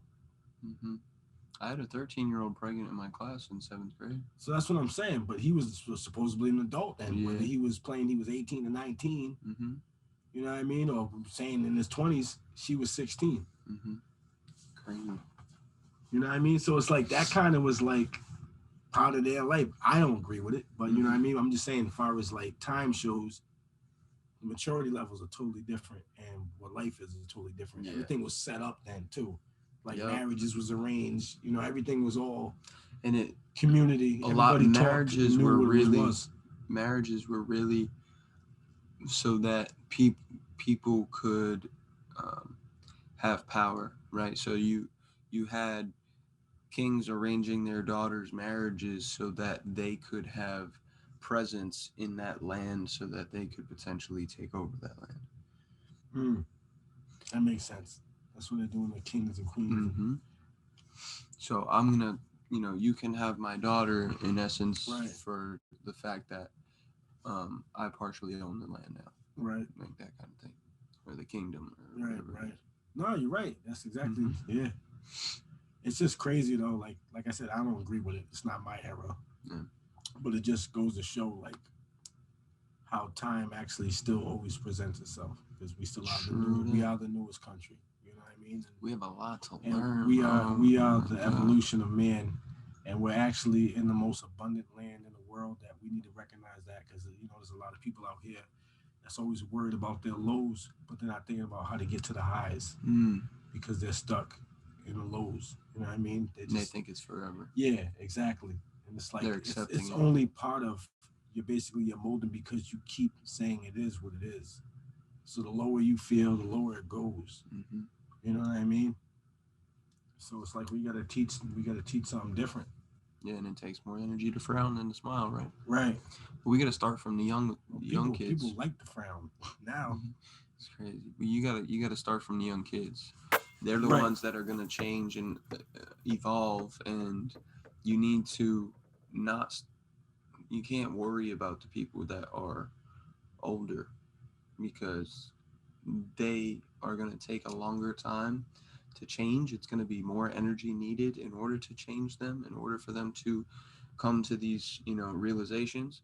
But by making somebody who's more impressionable at a young age understand their true infinite potential, then in how to lock into it, how to open up, what the keys are to those locks, then they have much more. You can create within 10 years a future of young adults that can now go out and change those older people. Right. Now you have more people to do so. Plus the kids of the future anyways, they're gonna be the ones in charge, so you might as well target them anyways. Exactly. The more information I learned, that's the only thing that I cared about doing it for the legacy was to be able to give it back. Yeah. So it can help us when we're old. You know what I mean? Because if we don't help these young folks, what are they gonna do when they're in control and we're old? They're gonna take care of us? No. And that's when it comes down to. It's like the better information that you have, the better we can change the world with. It's like, but you have to deliver in a way where they accept it. That's another thing. Well, that's what all these people in power have gotten really good at, is delivering bad energy and vibe and tone and education in a way that people think is good and people think is entertaining, right? And they think it's entertaining, so they accept it, but it's subconscious brainwashing, and they don't see it. But like I've always said, something as simple as like nutrition. If I can impress upon an 8-year-old kid that he needs to eat this, this, and this, he goes home. Now he's going to ask for those foods. So if his parents are now, wanting to please their child, they're going to buy them those foods, right? And we see them do it all the time for bad foods. Okay, well, what if we make that kid desire good foods? Now the parent is going to please them by buying those good foods, and naturally they're going to start to buy more of them and eat more of them themselves. Right. So you have some overweight, mom and dad that now has an 8-year-old that really cares about his health, and that 8-year-old is asking for certain foods. They're going to sacrifice and buy him those foods, and they're going to naturally over time start to change the way they're eating as well. Right. And what's in the house, what's around. Because if they're buying them Oreos, now the parents that are overweight and don't need Oreos are going to see Oreos and be more likely to eat them, even though they bought them. No, you're 100% right. Because even like when I buy my kids snacks, even if I don't want them, I'm like, ooh, look how good those snacks look. Yeah. It's like, damn, I wish when I was a kid I had a house full of snacks like this. But it's like, yeah, you're gonna want to taste it, especially if you're a smoker. Temptations. Shit, but I keep it real though. Like after drinking, I feel like I get more urges to eat garbage than I do when I smoke. To be honest, because I love like fruit when I smoke. Oh my god! But when I drink, I want to eat all garbage. All the cheese fatty, steaks, sugary, pizza, fried chicken. Mike's fried chicken. Mike's fried chicken on the boat. Yeah, man. Nah, you're right. So it's like, nah, you're right though. But we definitely gotta target these kids and just make them feel better about, like, you gotta make it. You gotta trend it. You gotta make it cool. Just like, but fitness became cool. Yeah. But now we gotta make wellness cool. And it's like there is some people that's on that verge. I see it, but a lot of them, a lot of people are doing it because it is a trend and not because it's something that they really want to do. You know what I mean? And I've seen that a lot. I've seen a lot of people that study health do a great job with knowing about it, very informed, but they don't apply it on a consistent basis. So it's like, right, so you're going to keep going backwards. So it's like you could have been way up here, but you keep cycling back down, so now you're stuck in the middle again. But even if you came from there, you're staying stuck now. So it's like you learned a lot and you know a lot, but you're not trying to be consistent with it, so it's not going to really stick where it becomes unconscious and to your actions. So it's like you got to put it into play. Yeah, you can't just know. Well, you gotta take action on it. You gotta love you for it. You gotta do it because it's real. You can't do it because it's cool, and because a lot of people do things because they feel like they're different, right? And they be like, oh well, let me go see if I'm into this or I'm into that. And it's no disrespect out there, but I feel like the gay world's like that. And I'm being honest. To say me disrespect, I have no problem with gay people or anybody that chooses to put their sexual business anywhere else other than what we think it's supposed to be. Because everything is not a fact. Everything's just, at the end of the day, is an opinion and a thought. Yeah. You know what I mean? But I'm just saying, like, I feel like the gay thing is more of a trend now than it is real with some of these people. I feel like some of them feel like they was outcast and they had nowhere to go, and they feel like, well, maybe I'm gay. Just like that dude Macklemore said, right? And he was like, what he said in fifth grade, he said he thought he was gay because he felt like he was different, and he said he wasn't. Interesting. And I tell you, I met this gentleman that's saying he was gay at first, and then I was calling him his name, and he was like, don't call me that no more. That was my gay name. I'm not gay anymore. So I'm laughing. He's like, no, I'm serious. Like, he really got not upset, but he got like, no, I'm serious. Like, I'm really not doing that no more. Like, I'm be honest with you, because I just felt like it's, I'm at an age now I can be free about it. He goes, I got raped in jail, and I felt like that was something I had to do. I was like, yo, that's crazy. Like, as an adult, not a kid that's making fun of anybody or feeling like, oh, yeah, that's gay, whatever. You know what I mean? As an adult, to understand that was like, yo, that's trauma that did that to him. Trauma made him want to be something that he really wasn't, because he felt like he had to be because of what happened to him. So how many kids that could have happened to when they was little that could think that that's who they are, or just didn't fit into certain things and think that's who they are because they feel like they didn't fit in with other teams. That's true. Like I said, there's no disrespect. It's just like anything, just trends. You know what I mean? People are trying to fit in. Some cool ass people are gay. I'm not mad at gay people at all. You know what I mean? If that's naturally who you are, that's your business, and nothing wrong with it. To me, everybody has the right to be whoever the hell they want to be. Yeah, absolutely. If I want to be Michelangelo and Ninja Turtle, and y'all see me flipping around in bars, leave me the hell alone. Let me have fun in the gym and be Michelangelo in the damn gym. That's my joy. You know what I mean? Yo, you know what irks me, bro, is when people say, oh, you showing off. I think it's hilarious. I'm like, yo, if you hung out with me as a kid at the playground, you would have never said that. You would have been following me all over the damn playground trying to have fun with me. Yeah, well, I can't stand, like, the showing off concept. I'm not showing off. And you know me, I don't attract attention. Like, I'm not out here like, yo, look at what I can do, bro. Right. That's not who I am whatsoever. I look like that, but I'm not that. I didn't care less. I just enjoy me, and I want people to be motivated and enjoy themselves. That's what. But if people see me doing something, I was not talking to them. My energy was not shared. My space was not shared with them. I'm just doing my thing in the gym, and they come over. Oh, showing off, huh? So people don't say that shit to me. No, like I am not showing off. I'm doing something that I'm capable of doing. You doing a basic axe exercise is your capability. That's your limitation. That's as far as you've got. That's your ways. I'm not coming over to say, oh, you're showing off that you can do that. Right, like when someone bench presses mad weight or squats mad weight to deadlift. It's not showing off. Yo, he's showing off. Like, they're trying to get better. Exactly. They're trying to get better. And that's what they have to do. Yo, it was mad funny because you know how I am. Maniac Mike. So I've been aggressive my whole life. You know what I mean? The dude comes at me on Instagram He's cool though. He's like, damn, you be doing the most. And he's like, yeah, extra. I'm like, hell yeah, I'm extra. I definitely do the most. And guess what? I get the most results and extra results.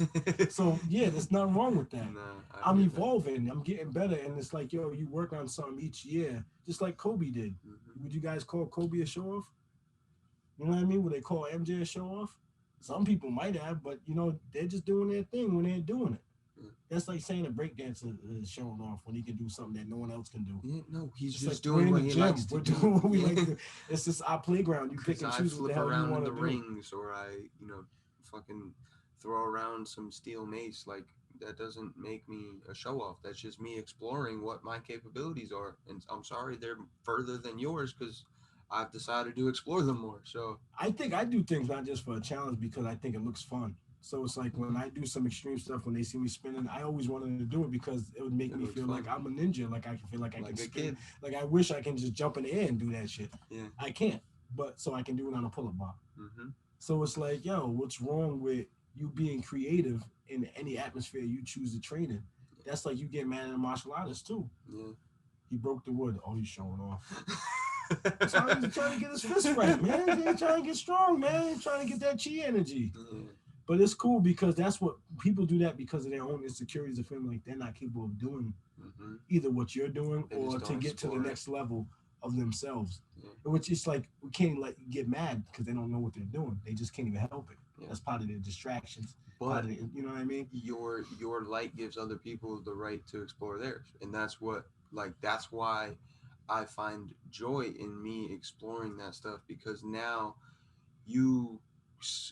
one person may sit there and be closed-minded and say you're showing off, and another kid might be walking by at the same time and saying like, damn, I want to be like that. Yeah, say, you know what I'm saying? Learn. Exactly. Yeah, and that all of a sudden that ignites a fire for someone to learn. Someone else who's closed-minded and didn't want to because they thought I was showing off. They don't think they're capable of it. Right. They just haven't put the time to do it. Right. I remember when I was doing them, nobody was doing them. Remember no one was doing muscle-ups before? It's like now everybody wants to do them. Well, everybody can do them. Like there's a lot of people that can do them now, but I just remember when like people wasn't doing it. Where I'm from, because that's been around for a minute. But where we're from, no one was doing them. You know what I mean? And I remember only one person, someone close was like, "Oh, you trying to show off?" I was like, "Try it." I was like, "It works muscle." I was like, "It's called a muscle up. It builds muscle." I'm like, "Why do you think that's a show off?" You know what I mean? Oh, it's just a little extra. It's like something you can't do. It's like you could do it. You just gotta try it. You know what I mean? It's just not extra. It's just, you know what I mean? It's just something that looks fun, and I wanted to do it. I wanted to be on top of the world. I felt like doing that, you can be really strong when you do that. It's like anybody can do a regular pull-up. Yeah. Let me see you get above the bar. Well, people can't. I hop up and do pull-ups, and people are like, oh, showing off. No. And I was inspired by my little brother. Mm-hmm. I was in the weights. I was being a muscle head, but I was hanging out with savages that wanted the ego trip. You know what I mean? That still do it. All my big muscle head boys, my OGs and all of that, they're all monsters. They come from that Arnold era. Yeah. I get it. I didn't want to be that. I didn't want to be a big monster that's going to be a fat old guy. I want to be athletic. All you big monsters turn up big fat guys. Let's be honest. That's not wellness. It's not healthy. You want to be 70 years old, like 260 pounds, because you was jacked before and now you're all fat and you look like shit in a suit. Couldn't keep it up. Yeah, it's like I don't want to look like that. My uncle did. My brother inspired me to do calisthenics. You know what I mean? My little brother, he looked great. He looks great again. Fell off a little bit, came back, and he's killing him again. Mm-hmm. But he souped me up, and then I seen all my boys starting to do it. You know what I mean? And I'm like, damn. Then I see my little cousin Dre, 13 years old. Bad man, Dre Raw. That boy, Dre Raw. He got music out now. That kid did a muscle up at 13 years old. I said, if he can do it, I'm doing this. This is, you know what I mean? And that's what got me like really like, all right, let me do. And I fell in love with calisthenics because knowing your own body weight and body movement, it reminded me of as a kid when I used to try to break dance and do capoeira and all of that stuff. I was like, all right, this is your own body weight you're moving with, and it's fun. It's hella fun. So it's like, yo, that's what we do it for. It's not and he got to try to show off. And, it's not, to be honest, for you guys, like I told Homeboy, it's like I use it for my advantage. Like girls like seeing it, whatever. Like they do like it. Don't get me wrong, because they see how athletic you are. Obviously, they get aroused by that. But that was the truth. Like but I didn't do it for that. It has its advantages. Has its advantages. Just you knowing how to move has an advantage. A girl sees a way a man can dance crazy. It's the same thing. It's movements. You know what I mean? And it's way more healthier. You know what I mean? So it's like watching a girl that can dance is like, damn. Right. Any from any culture. If they really know how to move with the rhythm, it's beautiful because it's art. Yeah, exactly. So it's like what we do is physical art. expression. Yeah, it's physical expression. That's it. Right. It's no different than yoga movements. Anything that's like is yoga showing off. That shit's crazy. That shit's more harder than the shit we do. I've seen people putting their heads over their head. You know what I mean? They got their head sticking out and their crotches and everything wrapped around it. Like that's crazy to me. I was looking like a scorpion. I was in a yoga class on Friday night, and some of the chicks in there were doing some crazy stuff. I believe it out here though. I can only imagine out here. Oh yeah. Do you follow that girl from New York that I follow that I met from Turbo, Miss Toasty? No. She's a beast. Yoga? She's a yoga chick or she's a calisthenics chick? She's a calisthenic girl. That's what's up. There's a girl. She makes us look like we can't even do anything. We just look like straight losers next to her.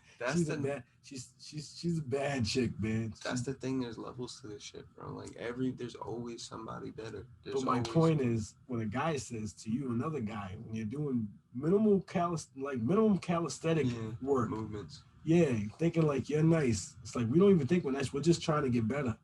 There's a girl out there that's 10 times better than us. You know what I mean? It's a female. She ain't showing off. She's having a blast. You know what I mean? It's just fun. Her best life. Yeah. It's just fun shit and crazy. But I my advice to you is don't let it bother you. I just laugh at them. Yeah, you know. I don't let them get to me no more, man. I mean, it's been something. I remember the first time someone really said that to me and it resonated. I was in 5th grade. I remember this chick turning around in gym class and saying something to me. She's showing off. And that has stuck with me. I still can see us in the cafeteria at Waterman, her turning around saying it, her face. I still remember that. It's because I was blessed and always around sports and had older, brothers and sisters and was always able to do things with my body that a lot of people couldn't do as a kid. Yeah, you was always athletic. I was always athletic. People always were coming at me like that. And I remember that pissed me off so much, bro. That chick Amanda got me so heated. She said, that's just showing off. Alfredo targeted something when he asked me that question the other day, and then he said about his boy's response, or the gentleman's response about not being seen. Mm-hmm. It's like sometimes people need to be seen to feel good. So it's like, even if you don't care about it, sometimes you might need it just to boost your own ego to get to the next level also. So it's like, sometimes the whole thing of showing off or whatever, sometimes we need to show out who we are, what we got to inspire anyways and to motivate others and to fulfill a need in yourself. So it's like, you can't really get mad. It's like you don't need to show everybody. It's like whether there's sometimes if you really love something, you're gonna do it whether there's nobody there or when everybody's there. There's like them guys that do the handstands everywhere, pull-ups everywhere, like you know what I mean? It's like, that's me. It's like not really though. Nah, like, we don't go crazy. Some of these guys are just on a daily routine, bugging out. Yeah. You know what I mean? It's amazing though. I was getting the handstands a lot. Like we were on a yacht and I was doing a handstand. But that's fine because you're learning balance everywhere. Yeah. That's something that you're not. That's not like he's showing off. Like I get so soup. Like, my boy Andrew, I miss him. He's a good dude that I met not even that long ago either. We're working out. He's a beast. Okay. He's a young beast. Yeah. He's I think he was one of my last customers I cut before I even left. But he's a new client, but I knew him for a couple of years from LA Fitness. Okay. From the kids that remember, I don't know if you remember the kids that we trained with in the corner over there. There was a kid, Callie, and Scope, they're tattoo artists. Okay. So I met that other kid, Andrew, from them. So Andrew said he had martial art history. I think he did karate or whatever. Mm-hmm. But he's sick athletically. Like he stands on top of the bar. So he was like the first kid I met from Rhode Island doing that with muscle. You know what I mean? But he's a hard worker. He's mad humble, and he's all about Jesus and God. That's all he talks about. Is he owns his own business. He's 22 years old. He owns his own business, and he's all about Jesus and God. He doesn't. But if if the average person seen him in the gym, they'd be like, who's showing off? No, he's having fun. The dude's a serious dude. He works hard, and he's just generally a good ass, blessed soul, just like you. You know what I mean? He only cares about his good things and hard work, because that's where he was raised. Yeah. So why would he be a show off? He's just capable of doing things the average person can't do. Mm-hmm. And he does it effortless, and he has a blast doing it. And he's doing it so that he can get better and do even more crazy. Right. Things, and then when he comes down off that bar, he's smiling. Yeah. He's happy. He's smiling. He's not looking around like to see if anybody was looking at anything. He's just doing it for him. And that's what I'm like, man, I don't give a damn we don't care. It's like we be at a park by ourselves. It started at Brown Street when there was nobody there. Nobody used to go there. Yeah, when we first went there, nobody was there. Yeah. It wasn't as popular. Like we had some guys that would come here and there. And that's how we also learned too, was we met some German brothers and Russian brothers that was doing crazy stuff but that wasn't a routine. That wasn't like a weekly thing. Yeah. You know what I mean? They just went. They was just there spontaneously, you know what I mean? And it was like, oh, we're gonna start coming over here while we're in school over here. You know what I mean? Eventually they left. But they was doing backflips off the monkey bars and they was doing crazy stuff. You know what I mean? Wow. And that's what introduced us into calisthenics. And me, I didn't want nothing to do with it at first. I'm like, I'm a powerlifter. I hang out with animals. You know what I mean? We bark at people. We got big chains around our necks. You know what I mean? Big heavy weighted chains. We doing stupid shit. That was the only calisthenics we did was dips with the chains. That was it. Before I met them. I remember, bro. Push-ups Me and you dips. You had me doing dips with 45-pound plate around my waist when I was like 20, 19. Yeah, I love that shit, man. That's the only thing I wish I would have did when I still had all the strength was do that the expo. I should have tried that. Dip, the weighted dip. Yeah, I was strong as hell then too. Because I think the most I ever did was 3 plates and a 25, bro. That's a lot. I got one, but still, to even get that up, that's serious. You know what I mean? 345 plates and a 25 was the most I ever did. And guess who was there? Crazy. And I ain't gonna lie, I ain't gonna make fun of you. 160. But I wasn't happy with your head do. Paulie D was there at Wow in East Providence when I did it. Okay. I know he was watching me. Nah, because I knew his bodyguard or whatever. I don't know if it's probably his boy, but I guess he used to come in the barber shop and get his hair cut by one of the barbers. God bless, that just passed away actually. You know what I mean? Not my boy Julian. No, this brother Ant Romeo. Shout out to him and my boy Julian. R.I.P. But yeah, so I seen him in there. But that was the first time I ever got it. Was in Wow in East Providence. Damn. That was the first gym that actually got me in shape because of my boy Jacob again. Homeboy with the backpack boy. With the backpack. Yeah. That's funny. Man. Wow in East Providence. Great gym. It was like a community gym. It was nothing like the new gyms now when, like, you know what I mean? We all, like, a lot of us will say hi to each other and stuff, but that gym was more like real deal, like a community gym. Like, everybody shook each other's hand. Everybody talked to everybody. It was like a real deal. Like, you knew the time, you knew that when you was there, you knew who you was going to see. You know what I mean? That's funny. Staff, it was a dope gym. I can't lie. It ain't like that no more, but still really the same machines. But that gym changed my life. It was 3 years in there. It was this dramatic change. Lost all the weight. Lost like 80 pounds. Shit. Then went down to 190. And shit. Just went on my power lifting shit with my cousin. He came out and needed, a little ride to the gym. I said, yo, just train me. I'll bring you. You know what I mean? Yeah. Big cuz brought me to the gym. We got it in. And after that, I met you. I got, you know what I mean? And I was in shape by then. Yeah.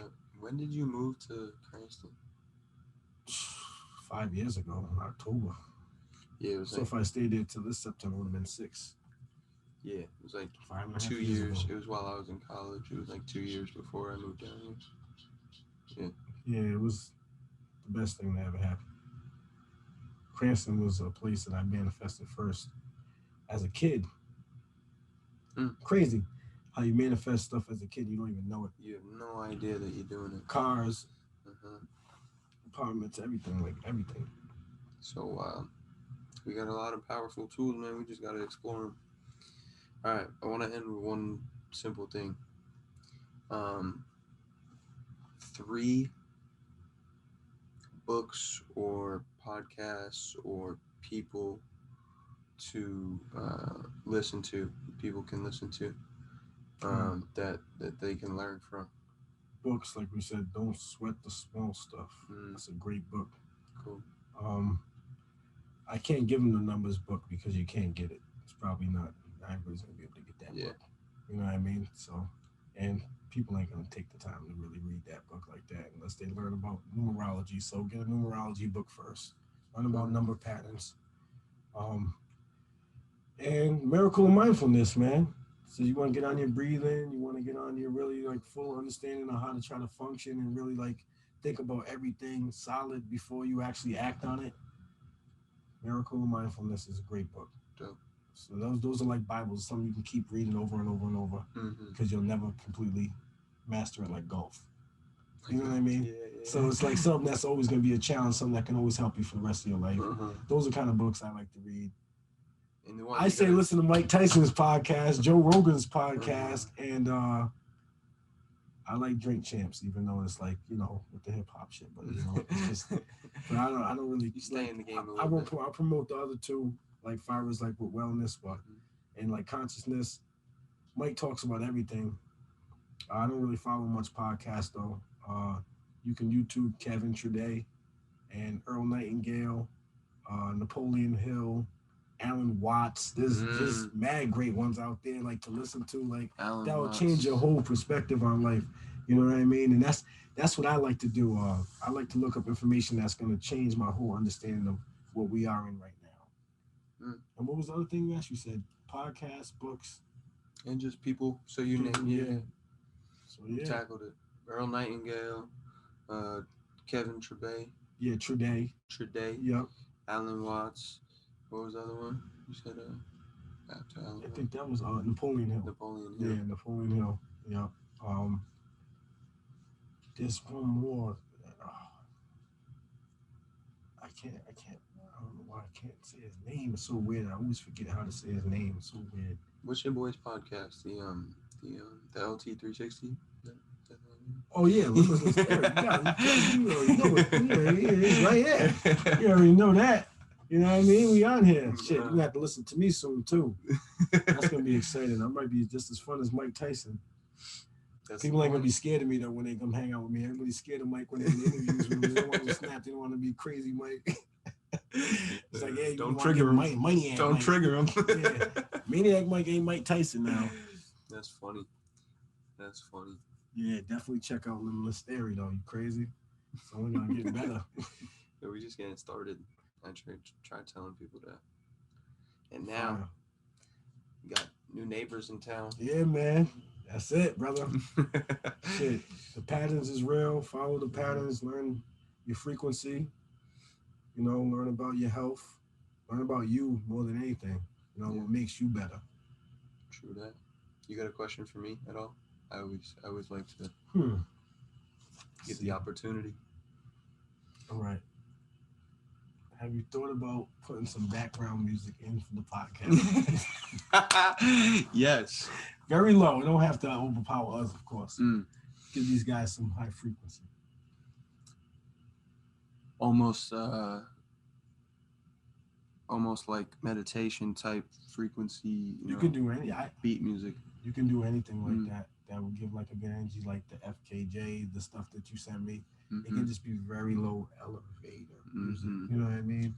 I like that idea. Give people a little taste of just the frequency we're on too. You know what I mean? Because remember, everything goes off of tones. Yeah. We do a podcast to talk about that. Oh, I would love to talk about that stuff. We're gonna chop it all up. Bring up books and everything. We're gonna make a song, making some music. I'll do that too. You know, you can't tell everybody about me doing music though, man. You're supposed to be on the low. What do you mean? I didn't even know you was doing music. They don't know. I don't do music. What are you talking about? I don't know. Fucking Florida Mike wrestling gears and shit out here. You crazy? He got the hat for it and everything. You know that gator that got your hand? Yeah. Well, I got his head. Got his tooth. Nice chain. Shit. Wear that sucker. That's funny. Put Thank y'all. Bucket hat, man. Yo, that would be dope if you got a little tooth to go on your bucket hat. That would be pretty cool. That would be really dope. Look like I'm from over here. Yeah. People like, yeah, he's got to be a native. This not hear me talking about, hey, what the hell? I just start catering to him, manipulation. Like, hey there, boy, what's up, man? I go down to the beach, arrest some gators. Head over to the Everglades. I put little snakes in headlocks.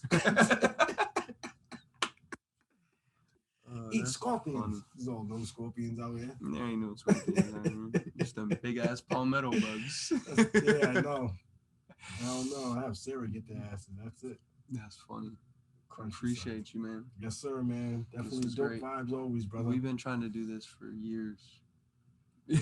You've been trying to do it for years. I've been dodging them. Finally, I wasn't mentally right. That's all good. We here. We did it. I'm proud of this man for moving down here. I'm grateful for him. He's done a lot for me, more so than he knows.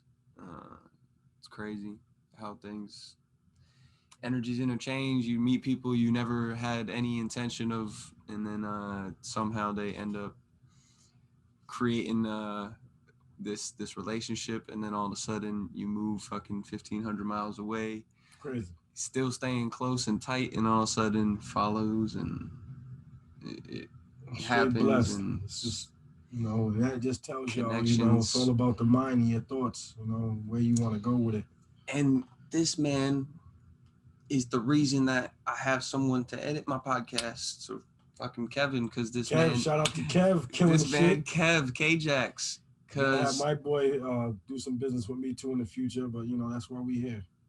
It's crazy because when I was doing the fucking American Ninja Warrior, this man's out here making friends at a fitness expo, and all of a sudden he walks over. Hey, this is my man Kevin. What's up, Kevin? Kevin was friendly as hell. He was over there introducing himself. He was real open, man. He was a real cool ass dude. You can feel the energy. He had great energy too. Him and Turbo, man. Him and Turbo at the same time, damn man. And I'm over here talking to Turbo about everything with him judging and the competition, and then here comes Kevin's just chilling out there with me and shit, watching, and that's just dope, man. It's dope, and now we're all in this nice little pattern. Yeah, it's crazy. Yep.